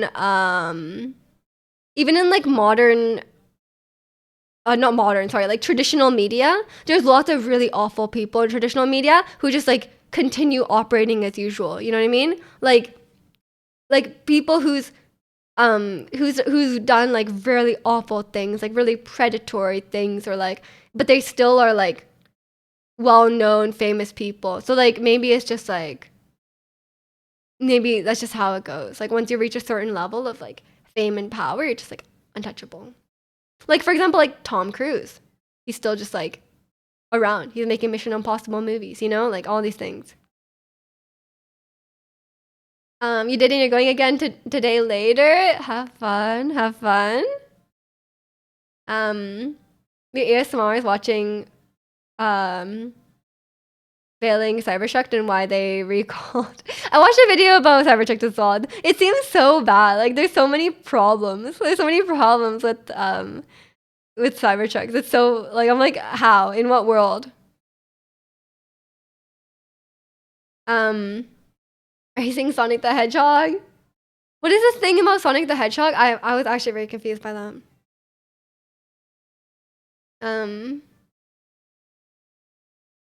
There's no set date for the movie. What was the convention like? What was the theme of the convention? I was kind of like, people seem to know what was going on, but I didn't know what was going on. The event list for Kalani's festival thing just said Sonic, like the Sonic the Hedgehog. That is so weird. That's confusing. I thought it was like a nickname for someone because I was like, everyone kept talking about Sonic the Hedgehog, and I was like, okay. It's like a 3D hologram Sonic, like Tupac. I don't know. Maybe it's like a guy in a Sonic the Hedgehog costume. All the ads just say December 2024. They don't have an official date. December is like next month. It's in like 2 weeks. How can they not have a date? You've seen so many celebrities. You even met Keith Lee. He moved to Texas. Oh. The ComplexCon is pretty much like pop culture. Oh, okay. Because I was like trying to figure out a theme because like it seemed like everyone was talking about like different things. I was like, is it like music? Is it like there's athletes? Like I don't know. I'm assuming too European to know who Keith Lee. I don't know who Keith Lee is either, but I'm happy for Kalani. But it seemed like everyone knew, so I was like, oh yeah, Keith Lee. Like shoes, music, fashion, etc. Oh, interesting. Okay, that's why I couldn't discern a topic. I was like, I don't know what this convention is. A food critic. Okay, I would never have guessed food critic. That's cool. The best food critic? I can't say I know any food critics, but now I know one, the best one. I would be like the worst at a pop culture convention. I wouldn't know anyone. That's why Sonic the Hedgehog is there. Food critic, Sonic the Hedgehog. What the? He's humble and cool. That's good. That's good. He must be, food critics must be happy. They're just eating all good food all the time. Better than the one in Ratatouille. The one in Ratatouille was mean. Yup, dead businesses get so many support. Oh, that's nice. He's way better than the one in Ratatouille. He's a Vegas native before he moved. Ah, I see. That's why he's there. Or he's happy to be there. And welcome in, Demon. Hope you're doing well. Okay. Yeah, that explains the wide variety of people. You doing good? I'm doing good too. Thanks for asking. Is it getting kind of sunny out? The weather has been awful. I think it's getting a little bit. I see light. I see light outside. It might be getting nice out. One TikTok from Keith Lee in your restaurant or food truck is every years. Damn, okay. You met the Jabberwockies, a lot of artists, etc. Going to the Travis Scott concert today. Oh, okay. That's cool. I guess yeah, you just have like a wide variety of things. You have like concerts, and you have like, food critics. That's fun. Yeah, I still have. I mean, I guess the only convention I've been to is TwitchCon, but it was very. I didn't really participate in the convention part. I don't think I ever really did any convention activities. Like I never did. I watch any? I think I went to like the cosplay contest, which I enjoy. I like a good cosplay contest, but like, you know, even going to like TwitchCon, I'm not like, wow, I'm such a big fan and dream. I gotta go meet him. I never really feel that way. Some streamers were there, like the new FaZe Clan. No way. They really have everyone. I don't know if I can brave a convention though. It would really depend what it is. Maybe there's like maybe there's one I would really enjoy. I feel like there's just like everything is very busy. Like yeah, like oh, like you want to go to like certain booth, like you just have to like wait in line. Especially like I feel like if you went to something like E3 or something like that, like to do anything, you'd have to like wait in line for so long. It's a great experience. You never went to one? I'm glad you're having a great time. I'm sure you'll have a great time again today. Yeah, I don't have anything like that planned. I'm going to see some more I'm like in full like theater nerd mode, you know, like like I'm in full like theater kid mode. I'm very excited for Wicked. And I'm going to see Wicked as well, like on stage as well. So I'm very excited for them. That's like all like for me it's like if you're going to see all these live shows, it's so expensive. Like I'm like I feel like you just have to like pick and choose these things. So then like you go to concerts, or I could see like Broadway shows, and they're like the same price. Like you know, like like Broadway shows are like one ticket. Like if you want like a good ticket, it's like $250 per ticket. So like it's that's my main like entertainment budget currently. The merch line is the only thing. Everything else is free, like the meet and greet and activities. Yeah, I guess you can't avoid lines if you want them. If you want the event to be successful. I feel like this is only like but I'm sure we have conventions here in Vancouver, but I don't even know like what I would go to.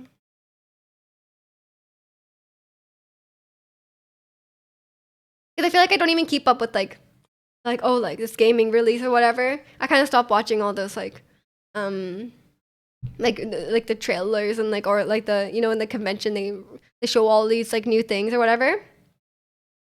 Here I'm thinking 45 euros a bit much for Godspeed tickets.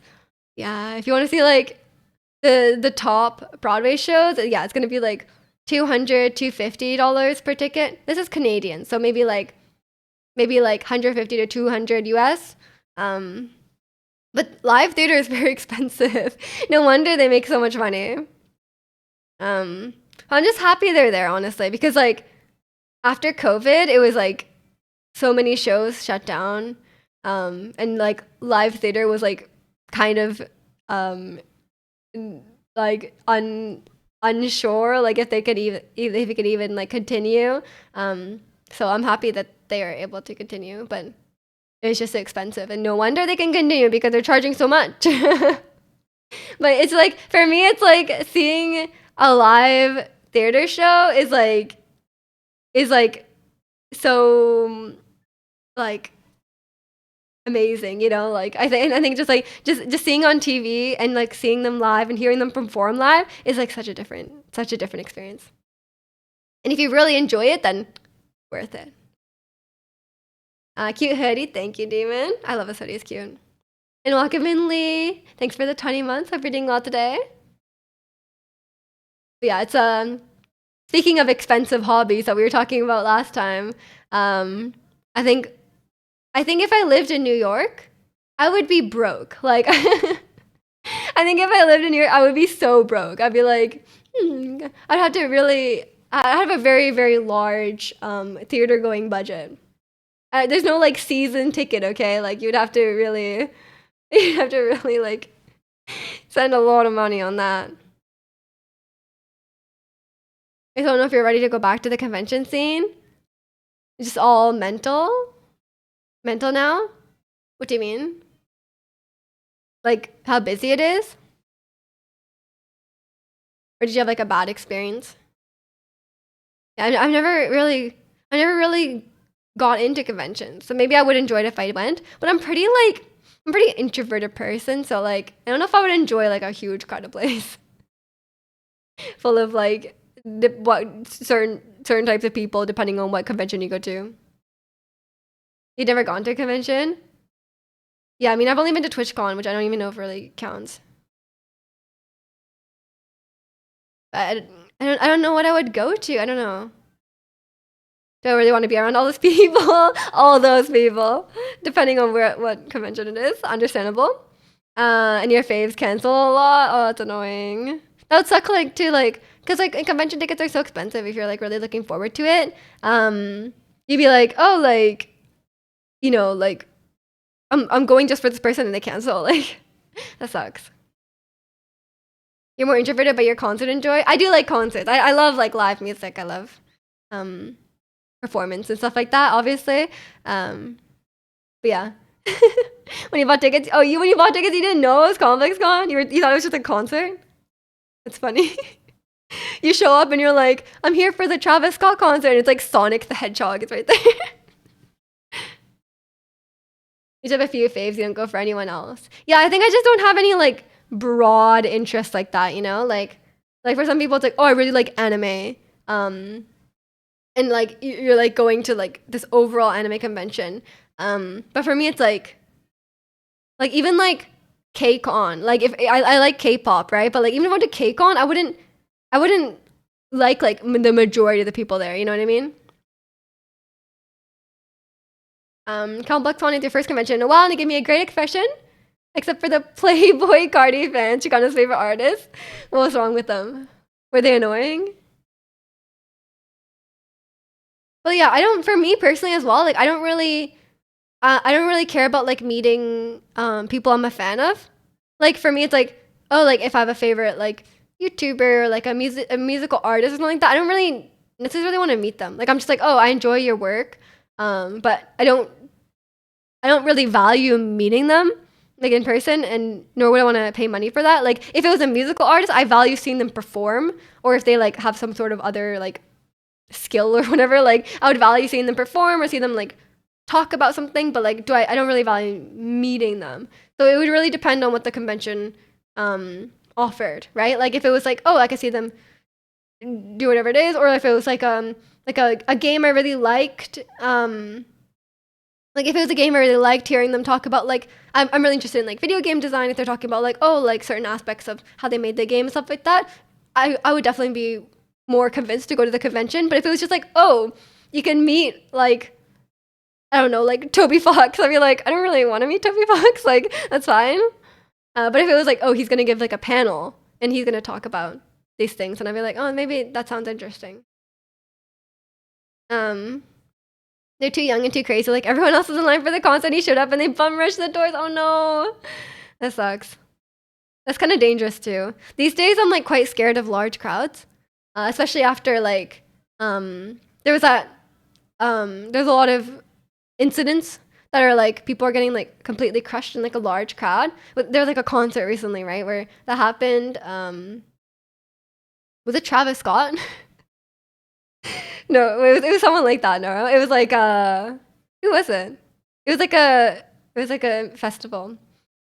And that kind of freaks me out now. I'm like, oh my god, you could just die. Like you could literally just die. It was Travis Scott. Okay, don't get crushed, Kalani. Be careful. I'm sure they have learned the lesson now. Yeah, I think it was the organizers. They sold too many tickets. I'm sure yours will be fine. Like any conventions here would just be weeb ones, and you have principals. You probably you can't go there. Yeah, it's overpacked. That's scary. That's scary. But yeah, and I made me kind of realize like large crowds can be very dangerous. Or like there's like if there was like an emergency or something like that, and like everyone had to evacuate somehow, I feel like there would be like a very dangerous situation. But as long as the people organizing the event, as long as the people organizing the event are like competent and they have like proper plans and like proper like ways to control the crowd. There's like a whole science of like controlling crowds.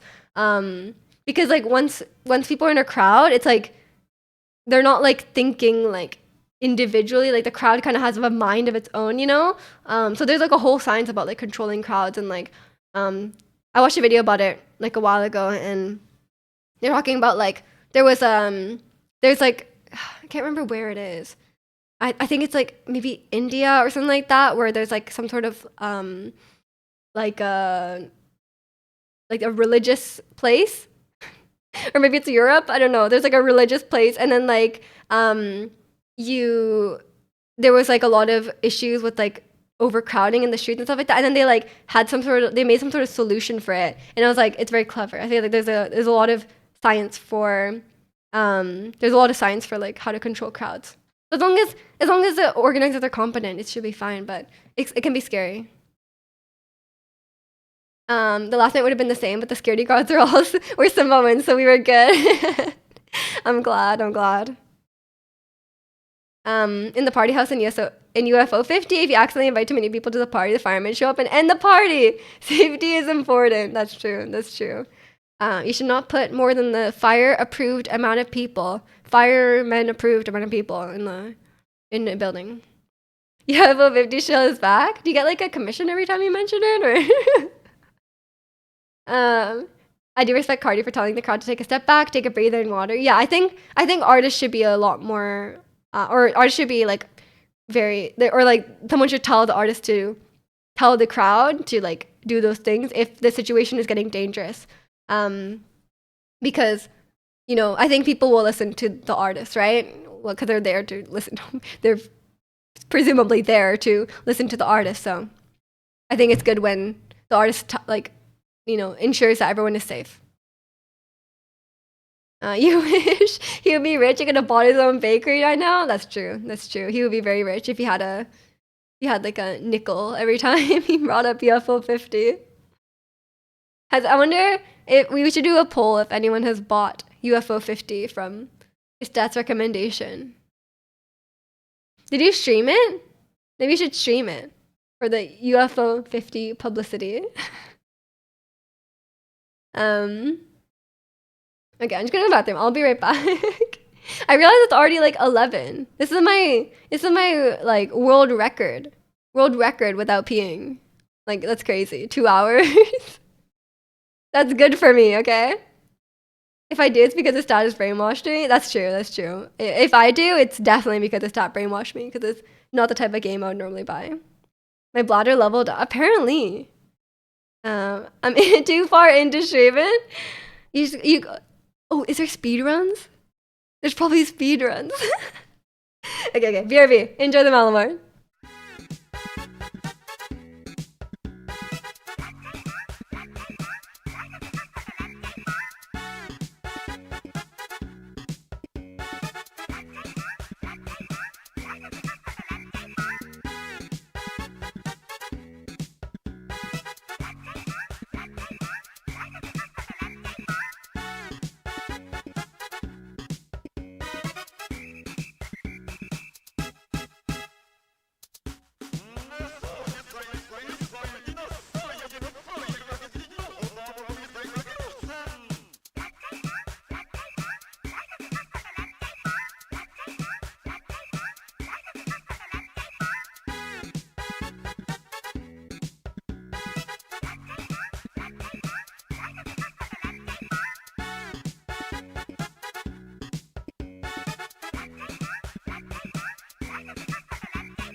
Okay, I'm back.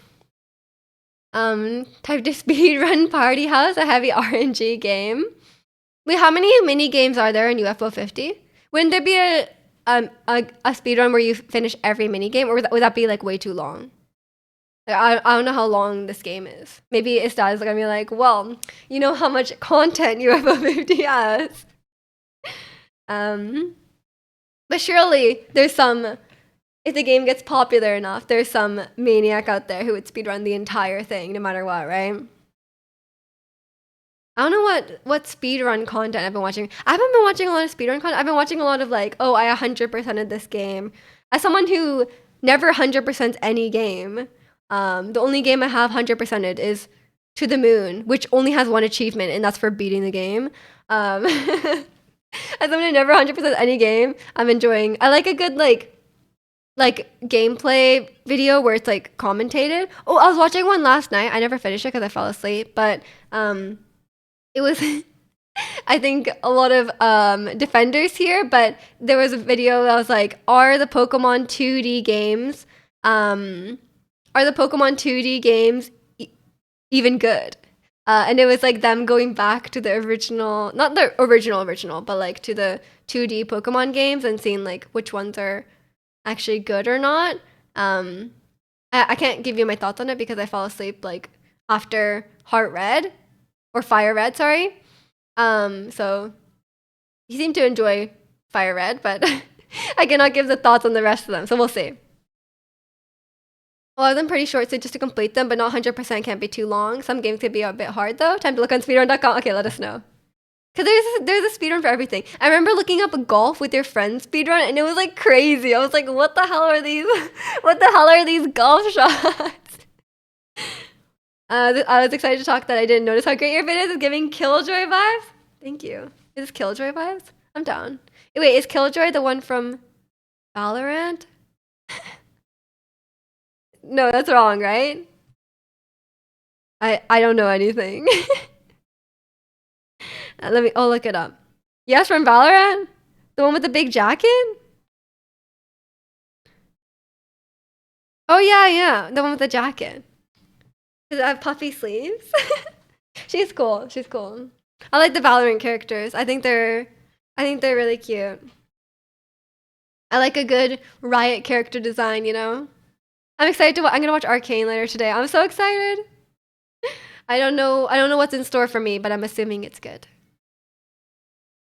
Episode 4 is called Paint the Town Blue, so I'm assuming it's the Ashniko song making its debut in the story.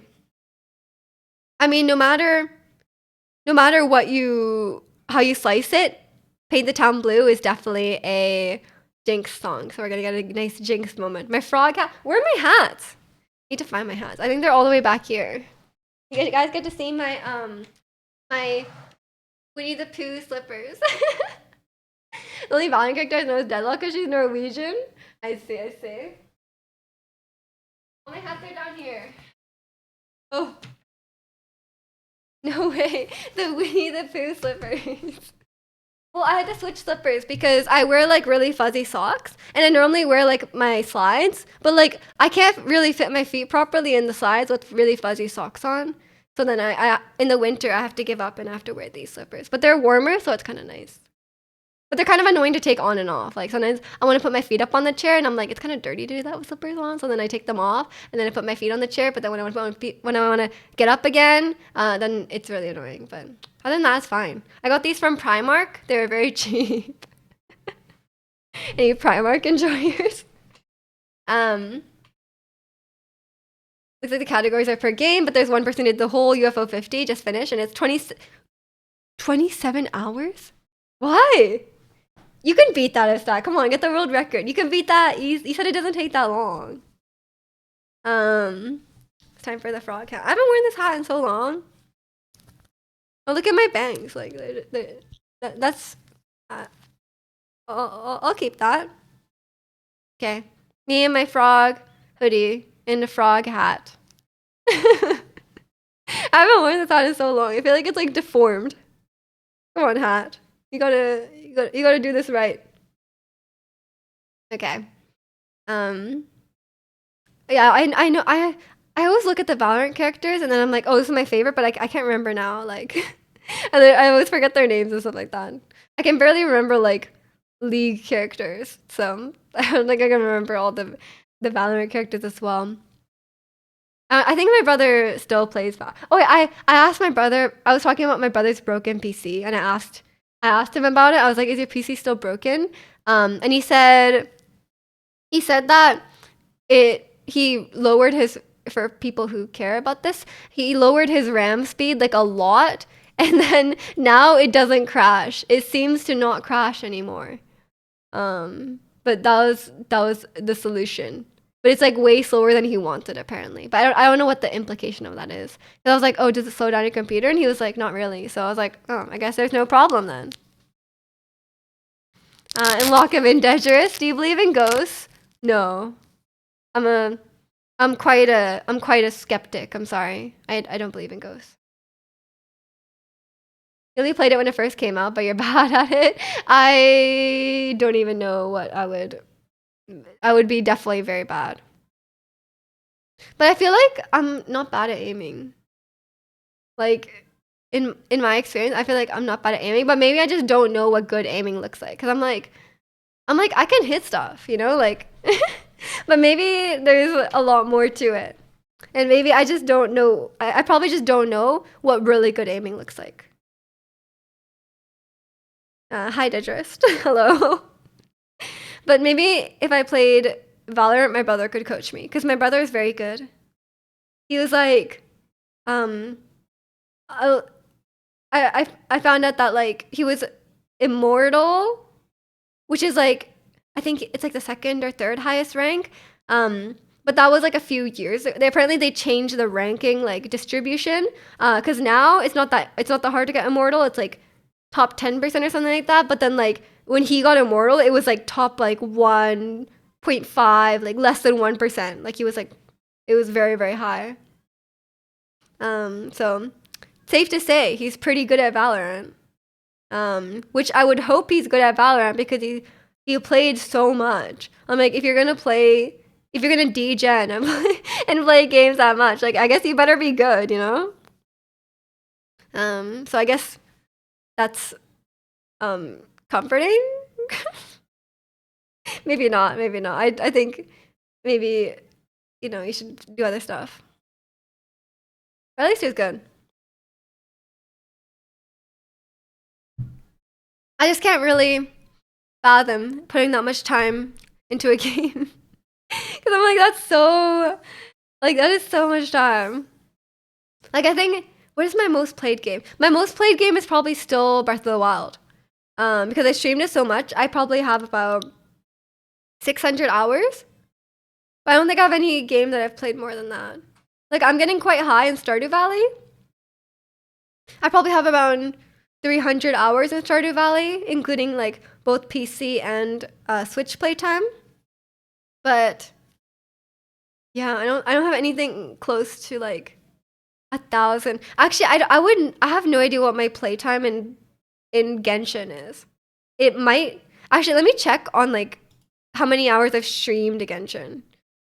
But then like my time must be like might be like double of that. But like would I really play like 3 hours a week of Genshin outside of stream?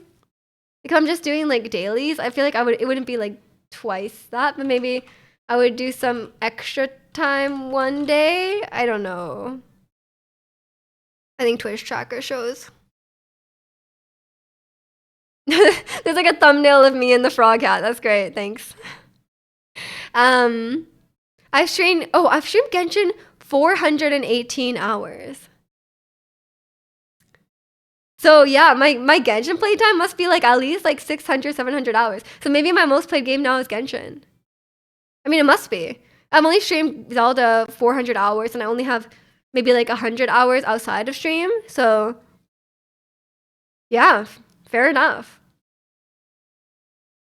I don't think there'll ever be a game I put more hours into than WoW, even if I never play WoW again. I mean, makes sense. Like, do you really want a game that you play more than WoW? Like, probably not. That would require sacrificing many aspects of your life now. Yeah, it's a lot of Genshin. Yeah, so I must have played Genshin like I would probably want to guess like 600, 700 hours if I've streamed it this much. Because I definitely play it outside of stream. Oh, I got my welcome back rewards on Genshin, but I haven't claimed them. I'm stupid.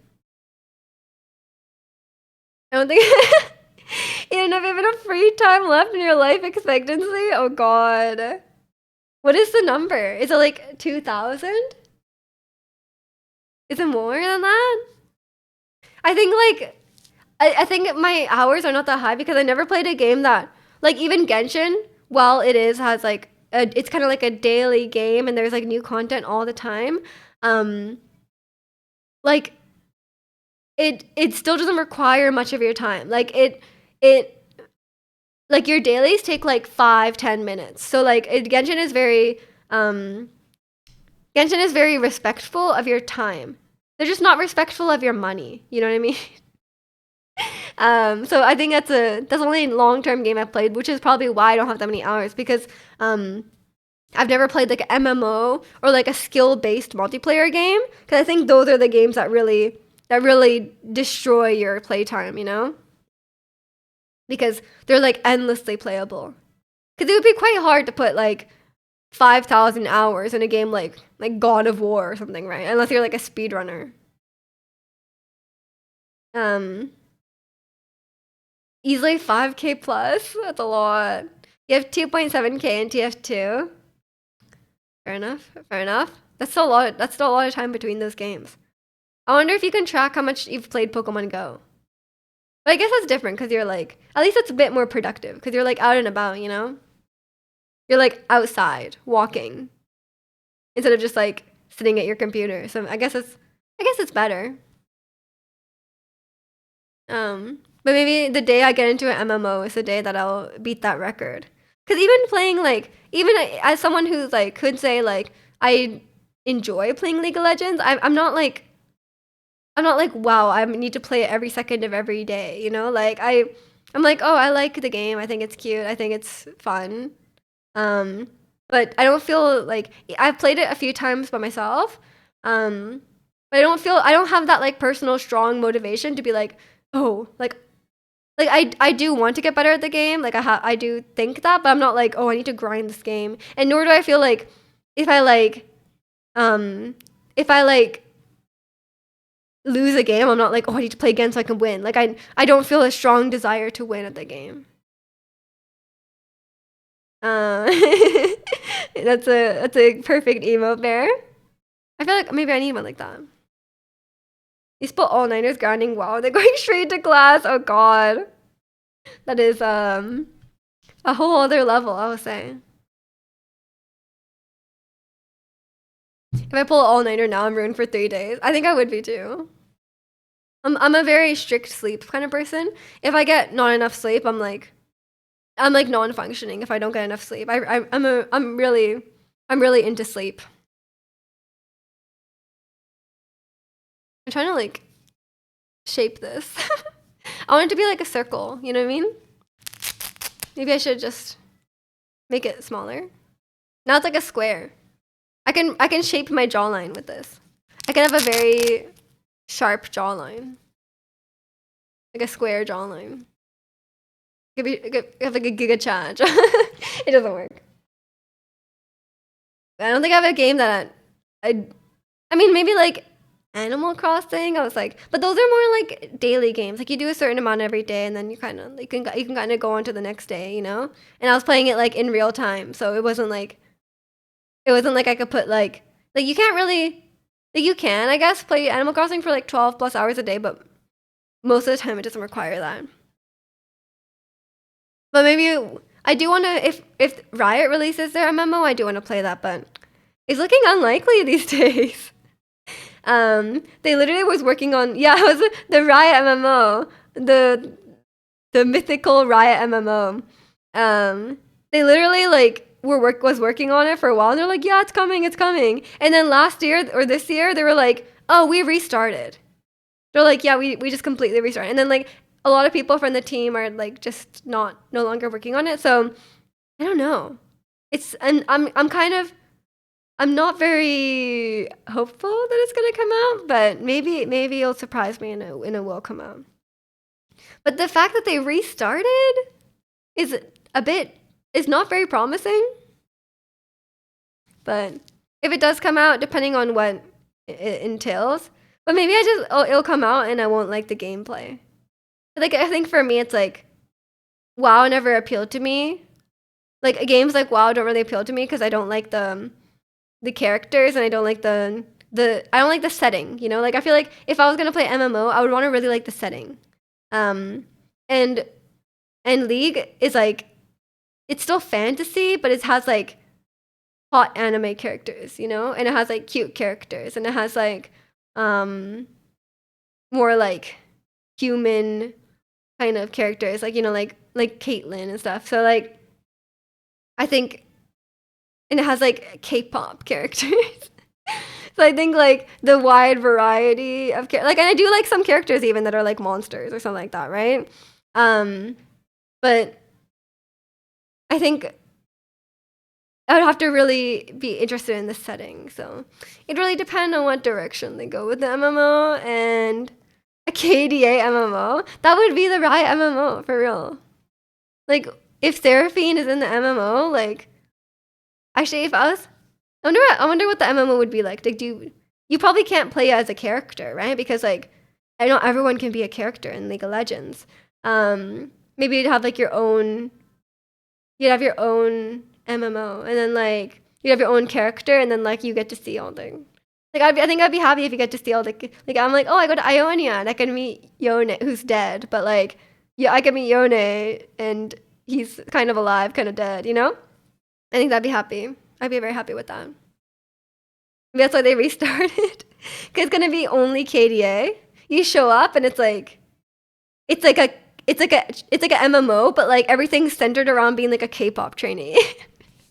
You're like in this KDA world, and you're like, it's like you grind, like your daily grind, and like the MMO is like you're like practicing dancing. It's like a rhythm game. Okay, I would actually play that. I'm just joking around, but like I would actually play that. You go in and like you're grinding for like loot, but it's like you're doing like a rhythm game where you're like it's like DDR. And that's like your dance practice, and then there's like a singing practice, and then there's like a fashion. There's like a fashion section. I would play that. Like they should make that MMO. I would play that. Maybe it exists and it's like for kids, but that would be great. And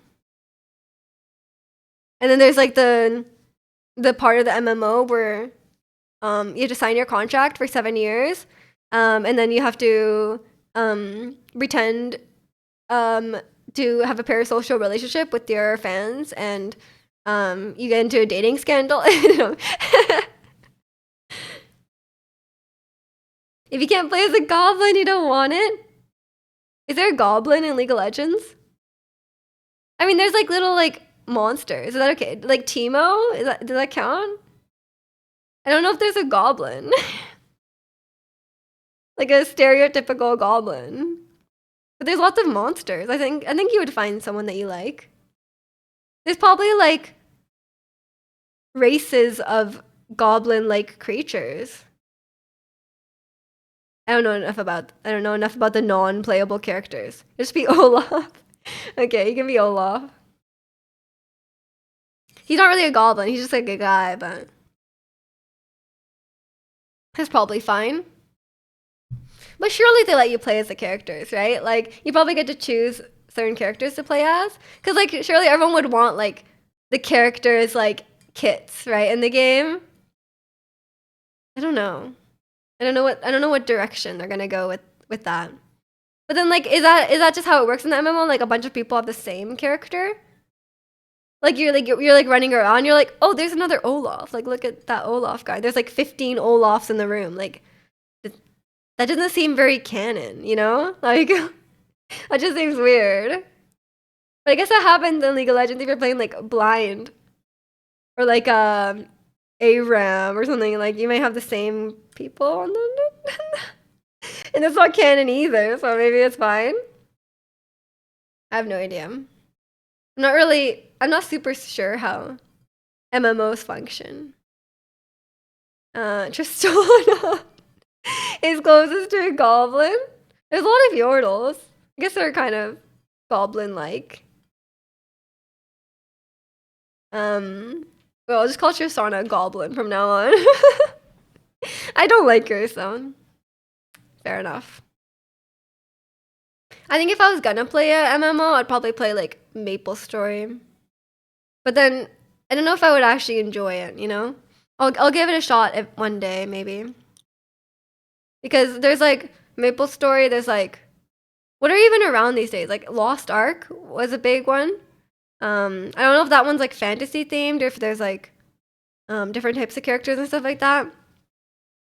That could be cool. Maybe Lost Ark could be fun. There seem to be some nice character. Oh, Final Fantasy. Yeah, that's true. That's true. That's the one that people kept saying that. Like, out of all the MMOs, people said, like, Final Fantasy maybe you'd like. Also, I feel like I've had this hat on for, like, 20 minutes. I got, like, extra time out of that. I also can't hear myself properly with that hat on because it completely covers my ears. But it's very warm. I kind of liked it. I feel like I need to invest in a hat for like just you know when you go outside it's like so cold. Having a hat just keeps it so much warmer. I only have like a baseball hat, which is not quite the same as like a really warm hat. Maybe I need to invest. I have like my heat tech leggings. I'm gonna go outside this winter, so I'm preparing. I have my heat tech leggings that I can wear under jeans in case it gets really cold. I have my heat tech shirts I can wear underneath. Your hat hurts your ears when you wear glasses? Which hat? What is it a hat that goes on your ears? I don't generally wear my glasses outside too much, but recently I've been wearing my glasses a lot more. Okay, I got like this when I was in Japan, and I still have it. I got this like weird like bump in like the corner of my eye, like on the inside, and then like I thought it was a sty, which I've never gotten in my life, surprisingly. Even though I've been a contacts wearer for like over 10 years now, probably like 13ish years. And I thought it was a sty, but it doesn't like. I have like eye drops that are like supposed to help it, but like it's not like painful. It's not itchy. Like it has literally zero sensation. So I'm like, maybe it's not like, cause it's like, it's not going away, but it's also like not bothering me. Cause I was like, my aunt was like, oh, it's probably a sty. So then she like, she got me this eye drops and then she said like, oh, just put them in and then like, don't wear like glasses or makeup or whatever for a few days. And then like, it should go away. And then like, after a few days, I was like, we're like, okay, it's probably fine. So then I like, just went back to like my normal like contacts and makeup wearing routine. But it's still like the same. Like nothing has changed about it. It's not swollen. It's not painful. It's not like there's like literally nothing going on. It's just like visibly, if I look, there's like a bump there. So I'm not really sure what to do with this information. I guess it will just go. Maybe it's just how I look now. Apparently, you can't really see it unless you're like really looking for it. But maybe it's just part of my appearance. It's like I actually, if you guys can't see on stream, but like I have like a freckle on my eye. Like you know, there's like some people have like I have like a spot on like the corner of my like on the side of my eye, and that's like apparently that's just like a freckle that you can just have on like the white part of your eye, and that's just always there, you know. But maybe now I have something else in my eye. You got one freckle? Yeah, on my eye. Well, like I have like other like no, my eye's not like perfectly white, obviously, like most people. But I have like one quite prominent spot on my eye, and it's just a freckle, I think, because my eye doctor has never been concerned about it. But yeah, I don't know what's going on with the corner of my eye. I just kind of gone back to like my normal routine of like wearing contacts, wearing makeup, whatever. And nothing has really happened. It just seems fine. But I have like disposable contacts, so there's not a high risk of infection or anything like that. Which is probably why I've never gotten a sty in my life. But when I Google pictures of styes, they're like very swollen. Like they're very swollen and apparently they're quite painful and I'm like, I literally feel zero pain, so maybe it's not that. But it's also, I mean, I guess you can see I have a lot of freckles on my face, like moles on my face. But on my eye I only have one. There's not a lot of space for lots of freckles on your eye.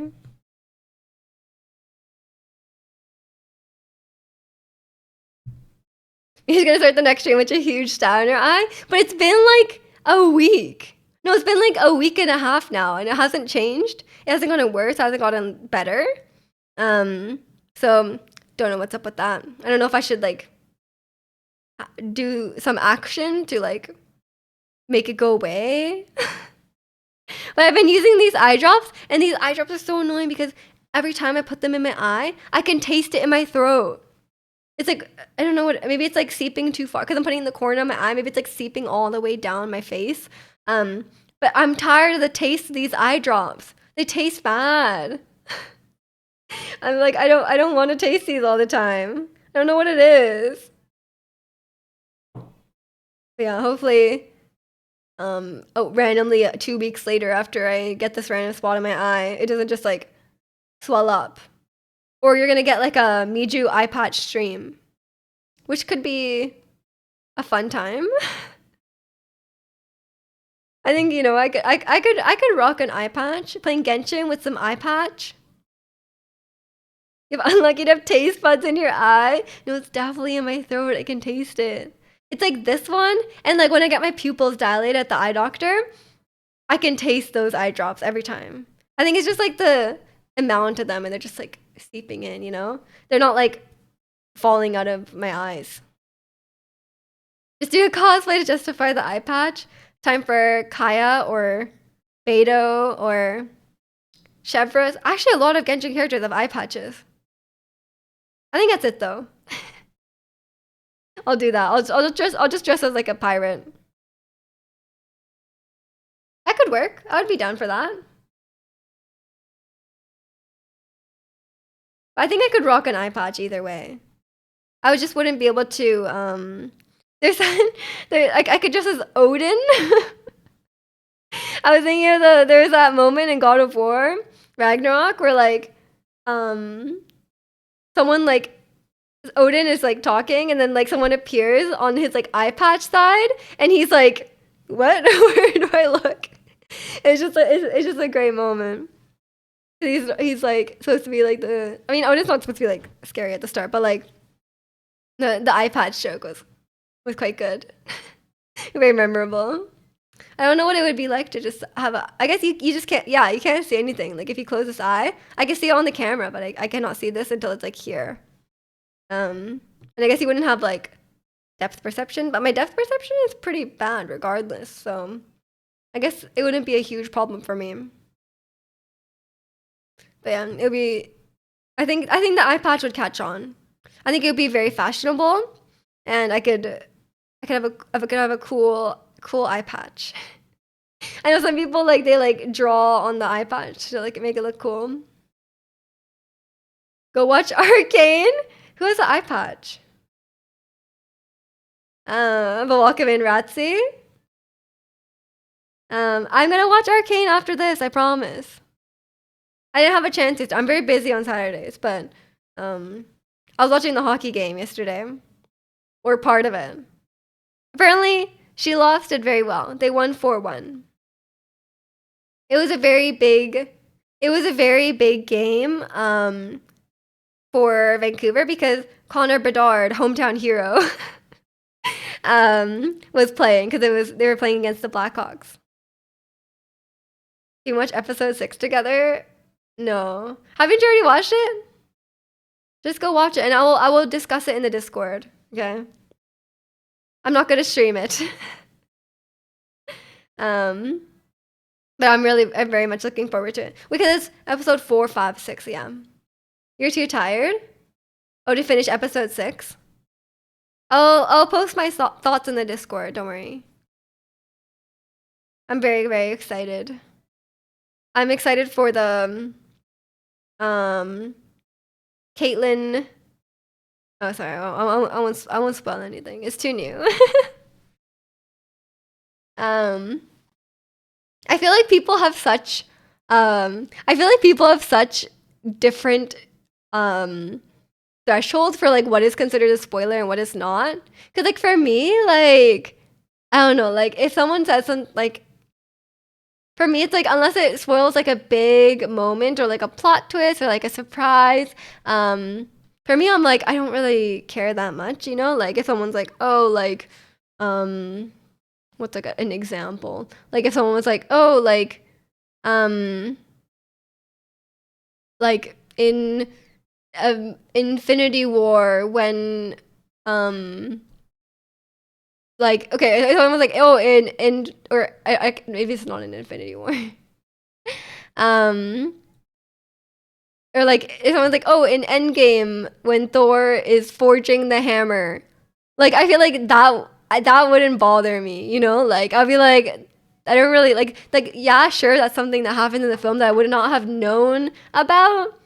But like does that really affect my enjoyment of the film? When I'm watching, I'll be like, oh yeah, people mentioned that Thor goes to forge his hammer. Like that's something they could have shown in the trailer. Like I don't personally care. I don't know.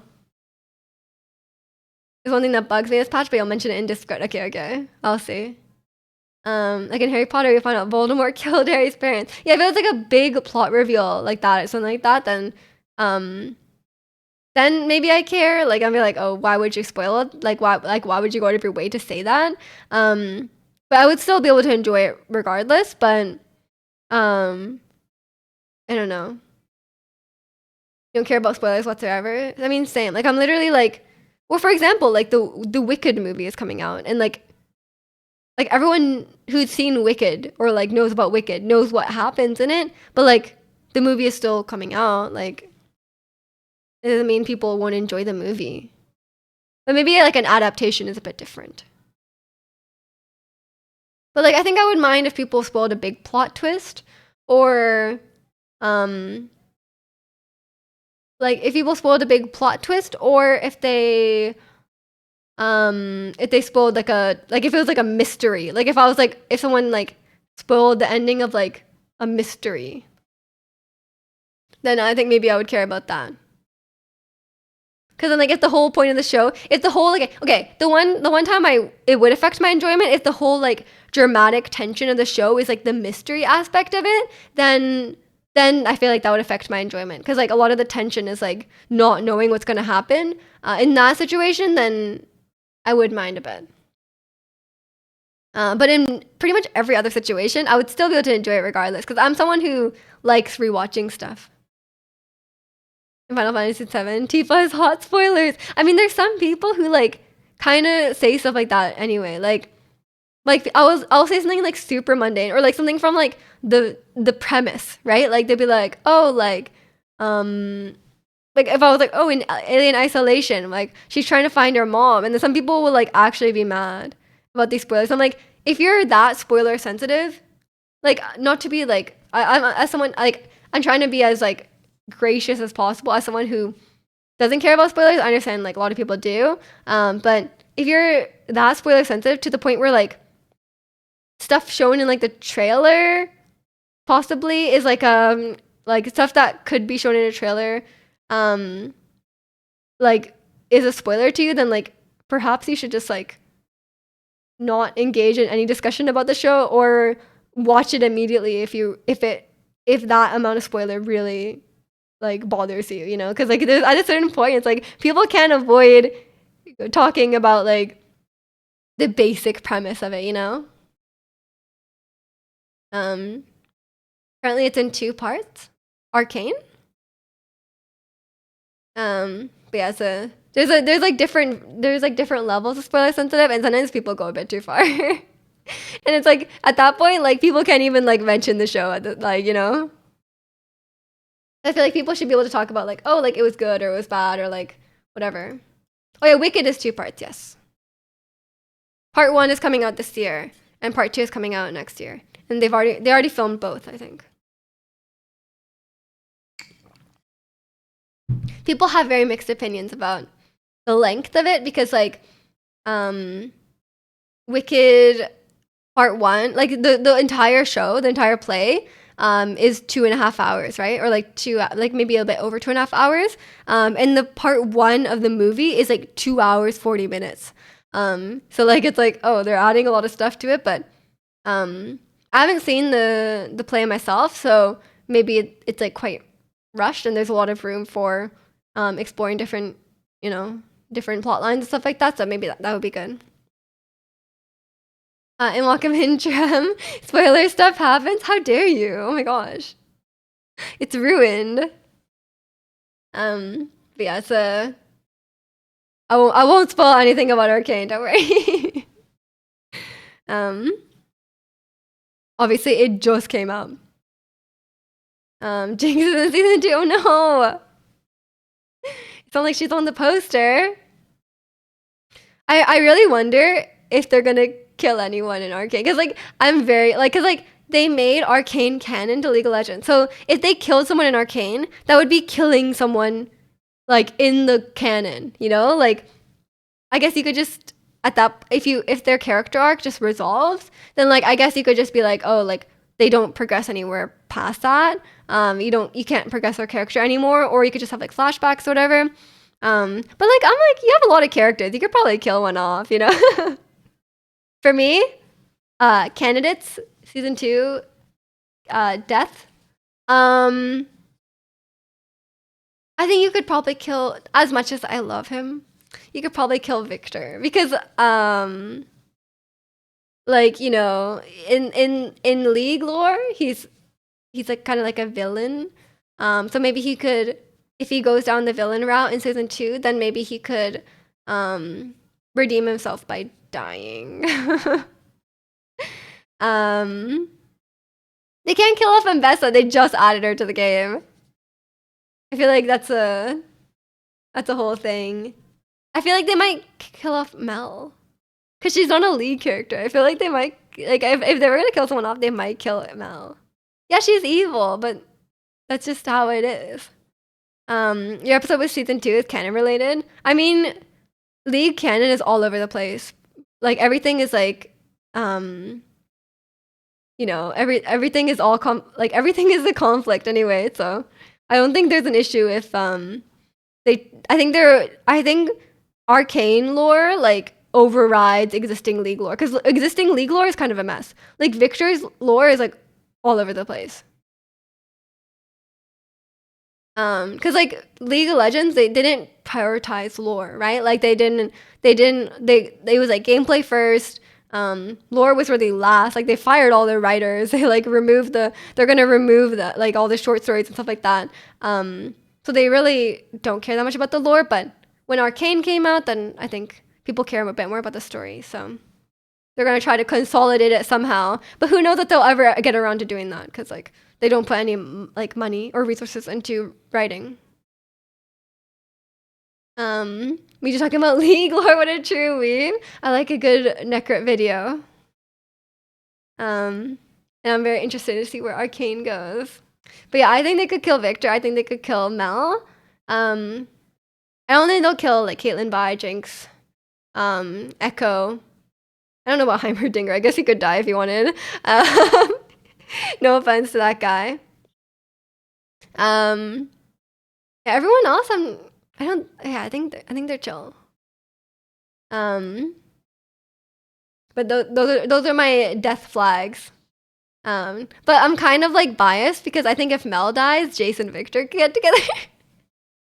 I really ship Jace and Victor, so if Mel dies and she can like get out of the way, like no offense, Mel, I love her, she's beautiful.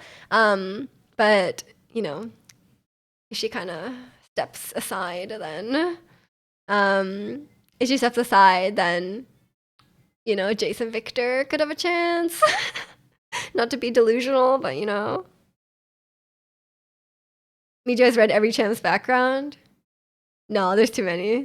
Some of them are like nothing characters. Like for real. Like some characters don't even have lore.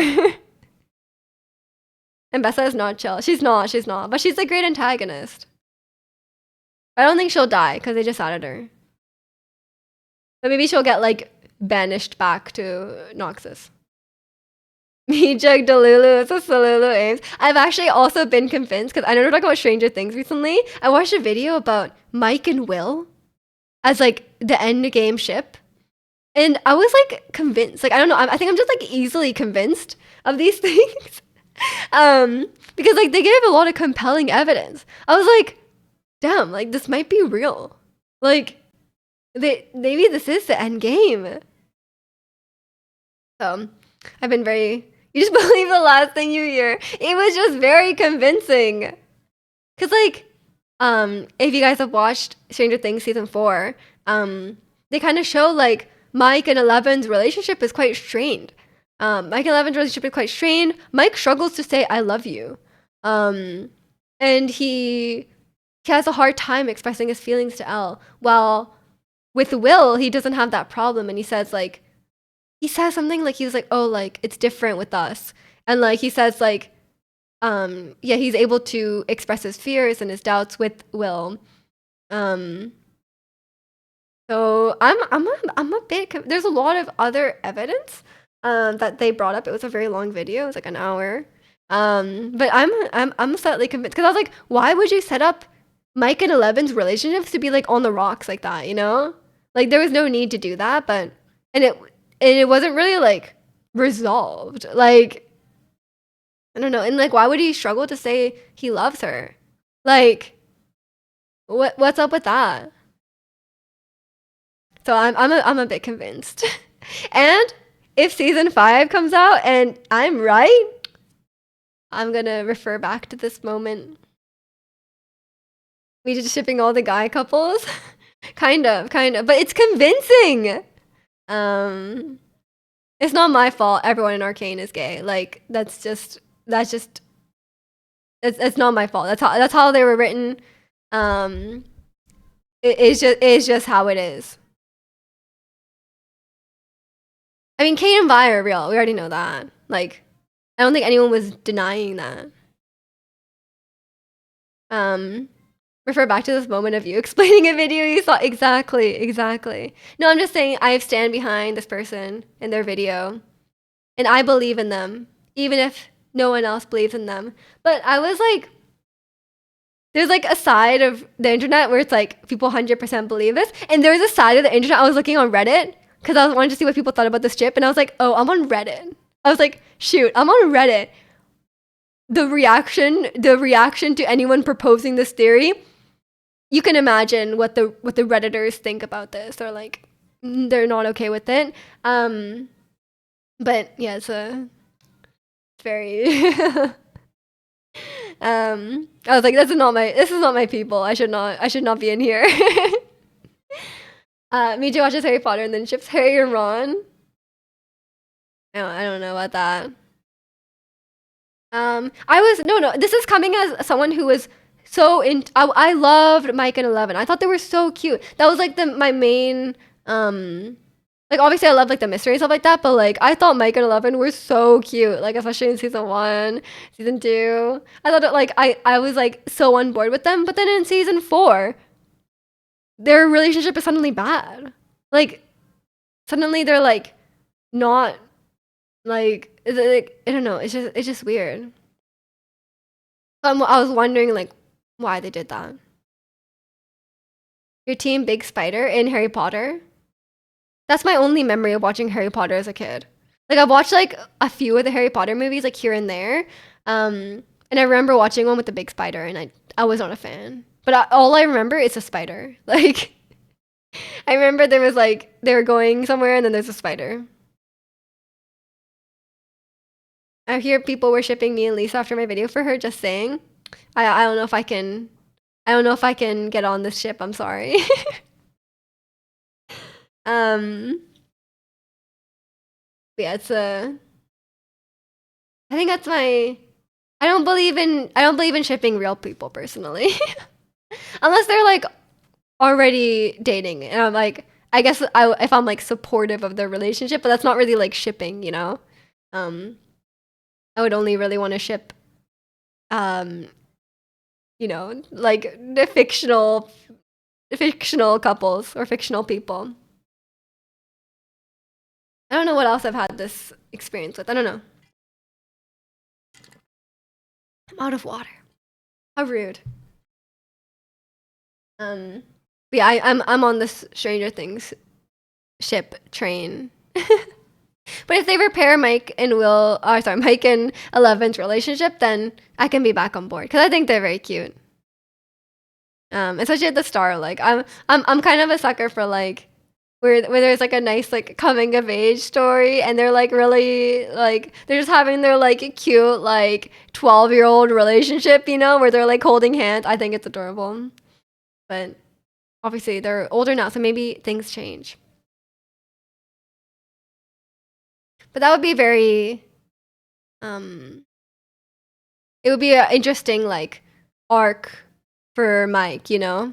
Cuz obviously like you know, it's like the 80s.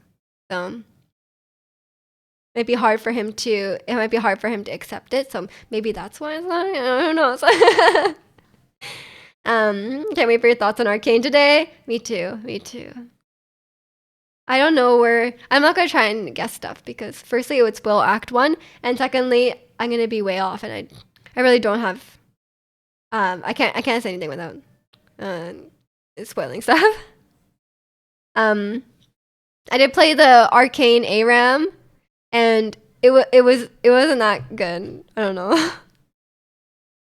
I was really looking forward to the Arcane ARAM game mode where they like if you watch season 1, there's that like bridge that goes into Piltover, and it's called like the Bridge of Progress or something. And they made like an Arcane map, or they made like an ARAM map that's like for that bridge. But then before I played, I saw people like responding to Riot being like, I saw people responding to Riot and like complaining about it, and I was like, oh, I guess it wasn't good. And I played it, and I was like, it's not that good. Like, it wasn't. I was excited for it when they showed it, but then I was like, it wasn't as exciting as I made it seem. Like, it didn't look that great. It didn't like.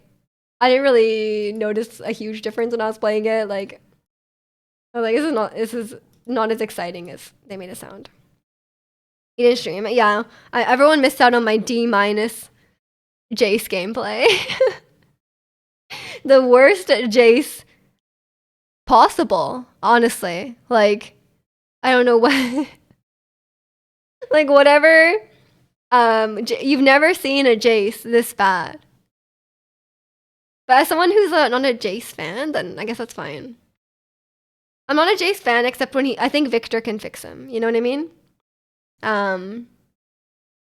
You get a lot of viewers here to see how to not play. It would be a educational video. You would like I'll be like, this is everything you shouldn't do when you play Jace. And people could watch it and be like, yeah, I shouldn't die 22 times. And then they would, you know, I feel like they should already know that though, you know? Like if someone's watching a video, like someone's watching a stream about League of Legends, they probably know that you should not die 22 times. Also, I think my music stopped again. Common mistakes, Jace. I don't even think they're common mistakes. I think they're uncommon. I think I'm going out of my way somehow to make mistakes that people didn't even know were possible. I don't think I could ever stream League of Legends because, firstly, like, League of Legends takes like 110% of my attention. I don't think I could stream at the same time because, like, streaming takes so much of my brain power already.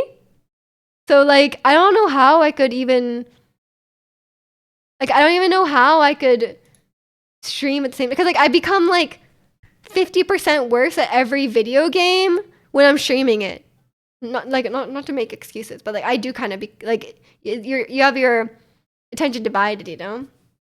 We're heading off. I hope you have an amazing Sunday. Have fun, Kalani. Hope you have a great time. Stay safe. Yeah, have a great concert. Expert Jace mistakes. Yeah, I'm an expert at making mistakes. I'm so bad that it's like impressive, you know? I'll just be a better Arcane watcher than I am. I want to do a cosplay. I want to do Arcane cosplay. I want to cosplay Caitlyn. Should I cosplay Dictator Caitlyn?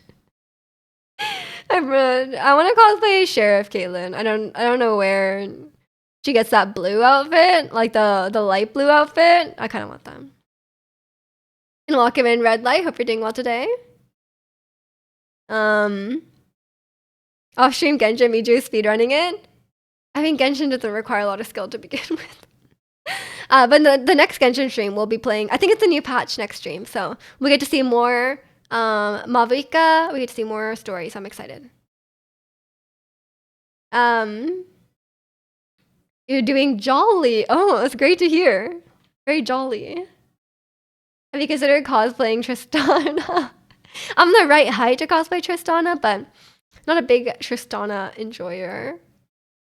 Because she's always jumping on me and murdering me. And I'm really bad at using exhaust. I can't figure out how to use exhaust properly. How am I? I'm doing pretty good. Kind of cold recently, but other than that, doing pretty good. What about Teemo? I could cosplay Teemo. That would be really cute. I think Teemo's really cute. I know people are not Teemo fans, but I think Teemo's adorable. Can't be jolly, it's not December. Speaking of League, I don't know if you guys, I don't know if people have ever, no one's ever mentioned my Kog'Maw plushie. No one has ever complimented my Arcanist Kog'Maw plushie. Kog'Maw is the cutest champion in League of Legends. Speaking of cute, Kog'Maw is the cutest champion. You can disagree with me, but you'd be wrong. He's a little puppy. He's very cute. You heard about Kiss of Life Igloo? Great song. Nice. I heard Kiss of Life is very popular. Asol. Asol is cuter. Asol's kind of cute. I have to like his little like dragon hands. I think it's a bit cute. Nice Arcanist Kog'Maw plushie. Thank you. Is it Courtney? Are you agreeing with Asol cuter, or are you agreeing with nice Kog'Maw plushie? Because thank you. I got it. Actually, Jack got it for me because I wanted to buy it on the NA League of Legends site, but the shipping was so expensive for Canada, and apparently maybe the EU shipping was better. Did you know Kiss of Life is having a concert? No, I did not. I don't follow Kiss of Life. Green Shaco is cuter? What's Green Shaco? Why is he green? Pokemon is adorable. Yes, Pokemon is so cute. He has such cute skins.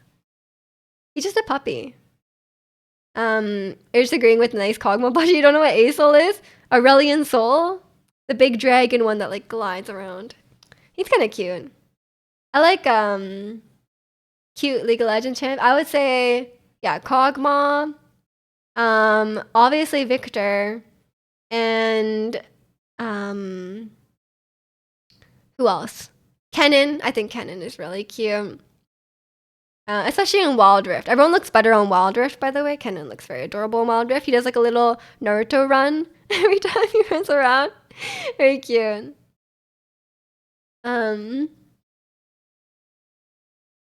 Smolder is cute too. I don't think Smolder is cute. I think Smolder's weird. Who's that lady who turned into a dragon like playing her Wild Rift? Shyvana? I don't think she's cute. She's a bit, I think her design is a bit old, but she looks better on Wild Rift. Her design is not appealing to me. Like, in terms of appealing design, I think the hottest champion, Katarina. Katarina's really hot. And obviously, Ahri. But, no, also, oh, and Mythmaker Aurelia. I think she's very pretty. Kids of Life Toronto stop has been cancelled. Oh no! I'm sorry. Unforeseen circumstances. Oh no. What's happening in Toronto? Are they okay? Did you not say Kai'Sa? I mean, I like Kai'Sa, but I think she's like a bit more like, she's like kind of like basic. Like she's like hot, but she's like generically hot in my opinion. Like I feel like Ahri and Katarina have a bit more like distinctness. I think League has a lot of same face problem. Unforeseen Taylor Swift concert? But wouldn't they have known about that like a year in advance? I have no idea. We need Kai'Sa and Arcane. Then they have to bring in the Void. That's like they had to bring in. They had to bring in like they're bringing like that's a whole other thing they're bringing in. Half consumed by the Void isn't good. She is not half consumed by the Void. She is barely consumed by the Void. She has a skin tight little suit on that accentuates all her features. Yeah, but she's not like, it doesn't make her look like, you know, like unique in any way. They're just like, oh, let's just make her hot. You know, they didn't do it in like an interesting way. That's Kog'Maw as well. That's true. That's true. If they could bring Kog'Maw into Arcane, Kog'Maw has zero lore, by the way. Kog'Maw is one of the characters that has zero lore. So he just exists. Katarina is just a human. I know, but like Kai'Sa had the opportunity to be more. You know what I mean? Like Kai'Sa was like, you know, they're like, wow, she's like, and her lore makes no sense. Like Kai'Sa is like, oh, like I can't go out into the real world because I'm such a hideous void creature. And you're like, no, you're hot. Like you're just beautiful. Like, what do you mean you can't go out into the world? Her lore makes no sense. Like they ruined her like character design just to make her hot. Because if you're gonna make her hot, just make her hot. But like, don't make the lore like that she's too ugly to go out. Like, that doesn't make any sense.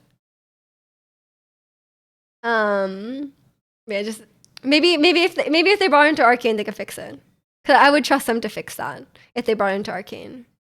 But then you're bringing in the Void, and it's like then that's a whole other thing, you know. And it's like you're literally opening something you cannot close.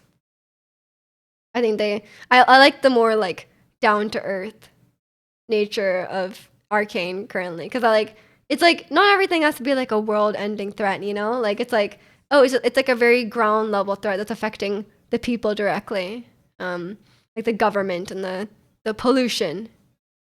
I think that's good. Yeah, there's a lot of lore in League, and some of it is good and some of it is not good. It's a varying quality, okay? This isn't helping my weird shipping image, but like my favorite is like, or not my favorite, but like it's not my favorite lore is probably like Jhin, but one I really like is Twisted Fate and Graves, because they're like one of those like they're like partners, but like they obviously like each other, but they can't say it. They're both like too shy to say it. I've never beaten the allegations, but read the story. If you read the story, it's so compelling. So yeah, I'm never beating the allegations, but maybe I don't have to. I'm just gonna accept it. I'll just accept it. It's fine. I'm gonna compel them, please. The next region should be Bilgewater, and TF and Graves should finally get together because they made a story for Pride like 2 years ago, and then they decided that they're gonna discontinue all the stories. So now they'll never get a conclusion. They care about each other, but they can't say it. I'm a sucker for that kind of story too, where they're like both too shy. Oh, it's so cute. But it's also so frustrating. We just sounding super weeby now? No, that's a pirate region. Bilgewater. I don't think it's gonna be I think speaking of weebery, I think like if they really wanted to be like a very successful next TV series would be Ionia. If they make like a Yasu and Yone like anime, like I think that would be very successful because like a lot of League fans are kind of weebs, and you know they love Yasuo. And you could bring in Ari in that situation as well. So that's a big cash grab for them. And there's lots of great stories in Ionia. Village is the name of the Goblin Cartel is a member of a horde. Wow. Okay. You can bring in that guy too. And Zirconian could have his Goblin in Arcane. You're on the League lore deep end? I am. I watch a lot of lore videos. I'm like a lore enjoyer though. You knew that already, yeah. Of my secret WoW knowledge. I watched a video about a Civ 6 recently, and now I'm getting like, I watched that. I think it was Carl Jobs. He made a video about like someone was cheating in Civ 6. So I watched a video about that, and then now I'm getting like random like Civ 6 tutorials on my YouTube feed. I'm like, YouTube, you should know that like I'm not the guy for that. Like good for them, but like I am not the Civ 6 guy. Like I'm the last person who would ever play Civ 6 or any Civ game. But that cheating story was funny, or kind of sad. That person was cheating very hard, and then they were the type of cheater that doubled down. You know what I mean? Like there's some cheaters who, as soon as they're caught, they either admit to it or just like leave the community. And I'm like, that's, I think you should apologize, but like you should probably like even just like leaving is fine, but like doubling down and like arguing that you're not cheating, like that's like they already got you. Like you know how speedrunners are, okay? Like they have the proof, they have the math, they have irrefutable evidence against you. Do not double down. Like this is it's not okay. Are you playing Civ 7 on release? Yeah, I got it pre-order. What do you mean? I've been waiting. When does it come out? I mean, I already know when it comes out, but like, are you guys playing it when it comes out on that day? Double down like the PowerPoint guy. Exactly. Doubling down is never a good. It's like for me personally, I think cheaters in speedrunning should get, it obviously depends on the severity of the cheating, but like I think like for example, and like if they just cheated like a few times, like I mean if they're cheating like consistently over like 10 years, okay, maybe that's a that's a bit too much. Or if they were like they cheated in something that like has some sort of like prize, or they took something away, whatever.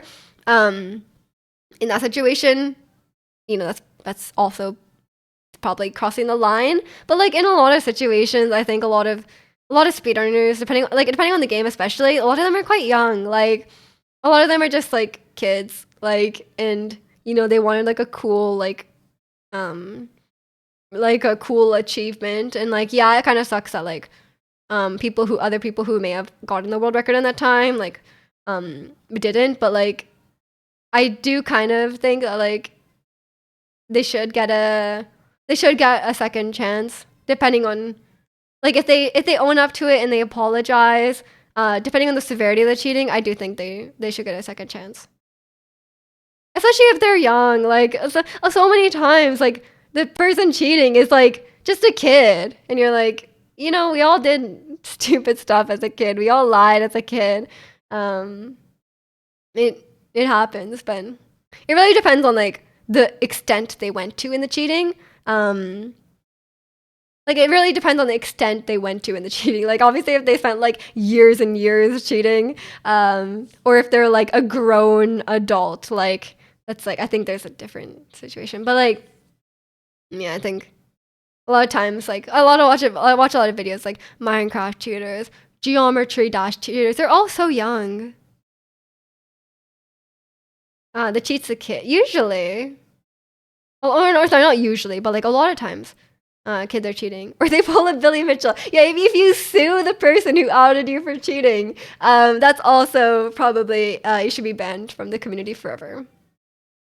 But if if you own up to it, if you apologize, then, maybe people would give you a second chance. Or there was also like a video about like someone cheating in, not to be weeby, but in Osu. And he had one where like he had like a type of keyboard that like it like clicks also when you release the button and when you press down the button, and that's like also like a gray area. I think if someone was cheating doing that, like you might not even really like think that, like some people might not even consider that cheating, you know, like if that's like it's like certain keyboard, like you just have a certain, like it was like a certain model of keyboard that allowed this. So I think stuff like that could be kind of gray area as well. Like it really depends how you cheat. Some people put so much effort into cheating that like you probably could have been like a really good speedrunner anyway. You know, like like you're spending like hundreds of hours like meticulously crafting this fake run when you probably could have put that time into something better. Like, come on. The Wu-Tang people, or did you watch this video too? It was very interesting. I think there was like something where like he knew that it was wrong, but I think he told some other people. I can't really remember exactly what the thing was, but yeah, I think, you know, if I think my life advice, if you're caught, just apologize. If you just apologize and don't publicly double down. Like oh yeah, there's also that girl who was like cheating, and she was pretending to blindfolded play Monster Hunter, and then she like doubled down. She was like, "Oh yeah, I'm definitely doing it." That's like embarrassing. Don't get caught twice. Like if you get caught once, don't try again. Like just, it's more embarrassing the second time. Like people are more likely to give you a pass if you just admit to it the first time. That's also banned in Counter-Strike because it basically lets you Counter-Strike for free. Yeah, fair enough, fair enough. I mean, it's kind of unfair if you get like a hardware advantage, but like, yeah, I mean, like if you didn't know, like if you're like, oh, like it's not like explicitly banned and you didn't know, like, then maybe it's like, obviously, like you can't allow that every time, but then like, a lot of games have hardware advantages. Like, Wii Sports was one where like there was that like there were certain there's certain like types of Wii's that, or certain types of versions of games or type versions of the Wii that allow for this. A lot of like retro game speedruns have like a lot of hardware advantages, so they can be kind of a tough thing to moderate. I love watching speedrun cheating videos, so that's like my that's like my guilty pleasure. I love a good speedrun cheating video. You still might build a Wu-Tang 60? I mean, go for it. Go for it. As long as you're not cheating in Counter-Strike. Like, I mean, if you're gonna, like, I feel like that could be very useful for many games. Like, especially, like, single-player games. Like, you could do great. It might be a lot easier. I really want a wireless keyboard, but I can't get rid of my cute, like, whale keyboard, you know? Like, it's way too cute. And it's, like, it's a very good quality keyboard. It's been holding up, you know? It's annoying to have that extra cable, but I have so many cables anyways that I guess I can't really complain. Because of all my streaming equipment, I have so many cables. I really cannot complain about. Really can't complain about with one cable. It is okay. I don't have any desire to upgrade any. I don't have any desire to upgrade anything on my setup currently. I feel like I got everything. Actually, the only thing is that light. Like, I don't know if you can see. Look. You can see in my glasses, I have a ring light here. And on this side, I have like a square light. And this light is way brighter. So I'd rather have 2 of those lights. Maybe it'll be a nice Christmas gift. You have a wireless keyboard, but I have it plugged in constantly. It's Bluetooth, so it would lag in wireless. I guess if you're playing like a fast reaction kind of game, then it would matter. Or a rhythm game. You have to upgrade the lighting so we can see your sty. I don't think it's a sty. I think it's just like, I don't know what it is. Because nothing's really happening with it. But I guess I'll keep using these eye drops and eating these eye drops, and maybe it will go away one day. Yeah, I will. That's the last thing probably I would ever need to upgrade, because God knows I've already spent enough on my streaming setup. I am quite satisfied. I don't think there's much lacking in quality, you know? But yeah, think it's fine. I'm happy with my PC. It's not broken. I think I'll upgrade my PC. I'll upgrade my PC when I can't play the games I want to play. Are you the person with the best audio quality in work meetings? No, because I don't use my PC in my work meeting. I don't use this mic. I use for a while I was using my AirPods mic and I realized how trash the AirPods mic is. So now I just I either have the meeting playing out loud a lot of times, or if I need to use headphones, I use my headphones for audio and then I use my laptop for mic because my MacBook mic is way better than my AirPods mic, which I guess makes sense in context, when I think about it. But for 2 years, I was using my AirPods mic and I was like, wow, people could probably barely hear me. I probably sound like garbage. Sorry. It works on someone's exactly. The MacBook mic, yeah, the MacBook mic is totally fine. I don't have a problem with it. So I don't have that audio issue, so it's fine. Sometimes I should leave people at work and there's one guy in our big meeting that has a mic. I don't know what kind of mic it is, but yeah, I never bust this out because I don't want people to ask questions. They're like, oh, why do you have this mic? If someone ever sees it by accident and they ask what it's for, I'm gonna say it's for music. Because I'm not telling my coworkers I stream. I'm not snitching. The wired earpods mic is actually really good. Probably. I think it's just wireless mics that have issue, which makes sense because it's such a small thing. Tell them you're a podcast for all time. I have a crypto podcast. Oh my gosh. But then they might ask, what's my podcast? And I'll be like, what would I even say to that? I don't want questions about a podcast that I don't have. Telling them you record music is better? Of course I'm not telling them I'm a recording artist.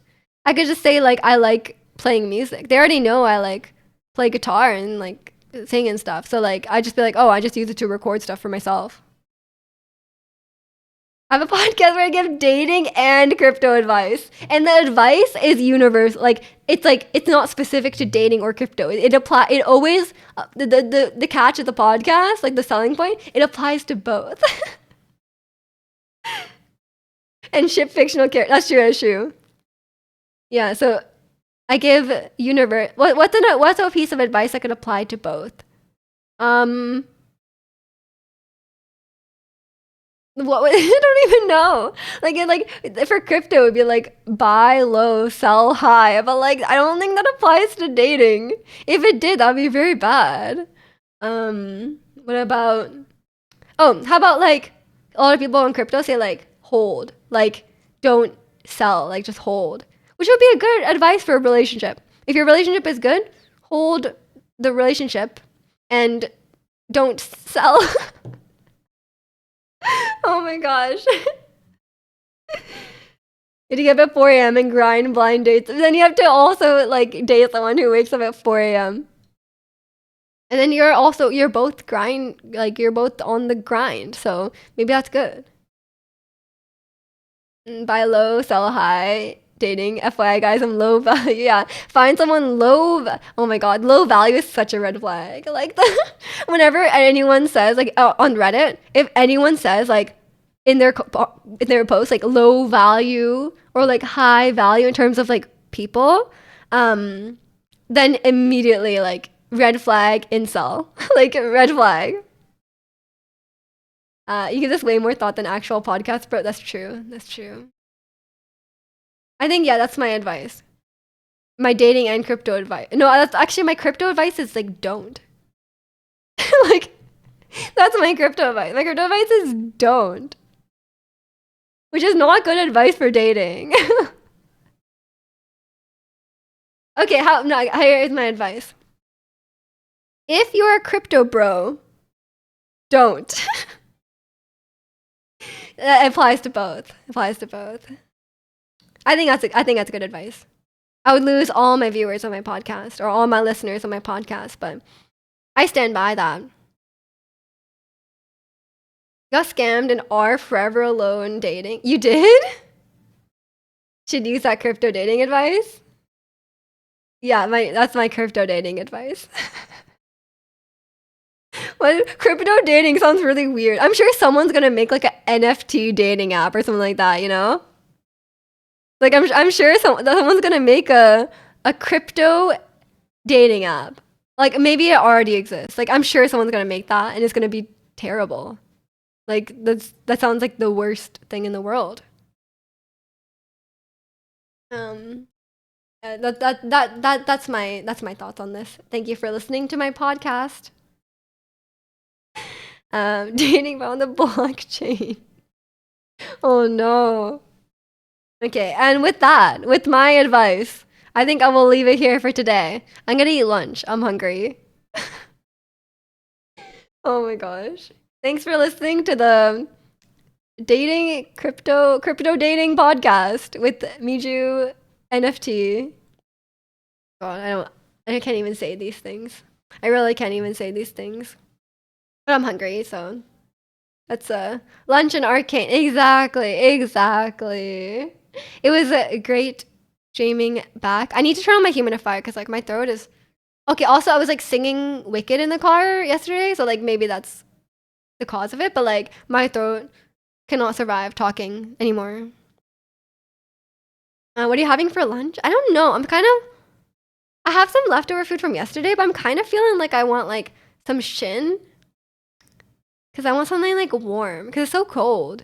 I want like something warm that will warm me up. Cops got that wicked Miju soundtrack now. They do. Do you think crypto is a scam?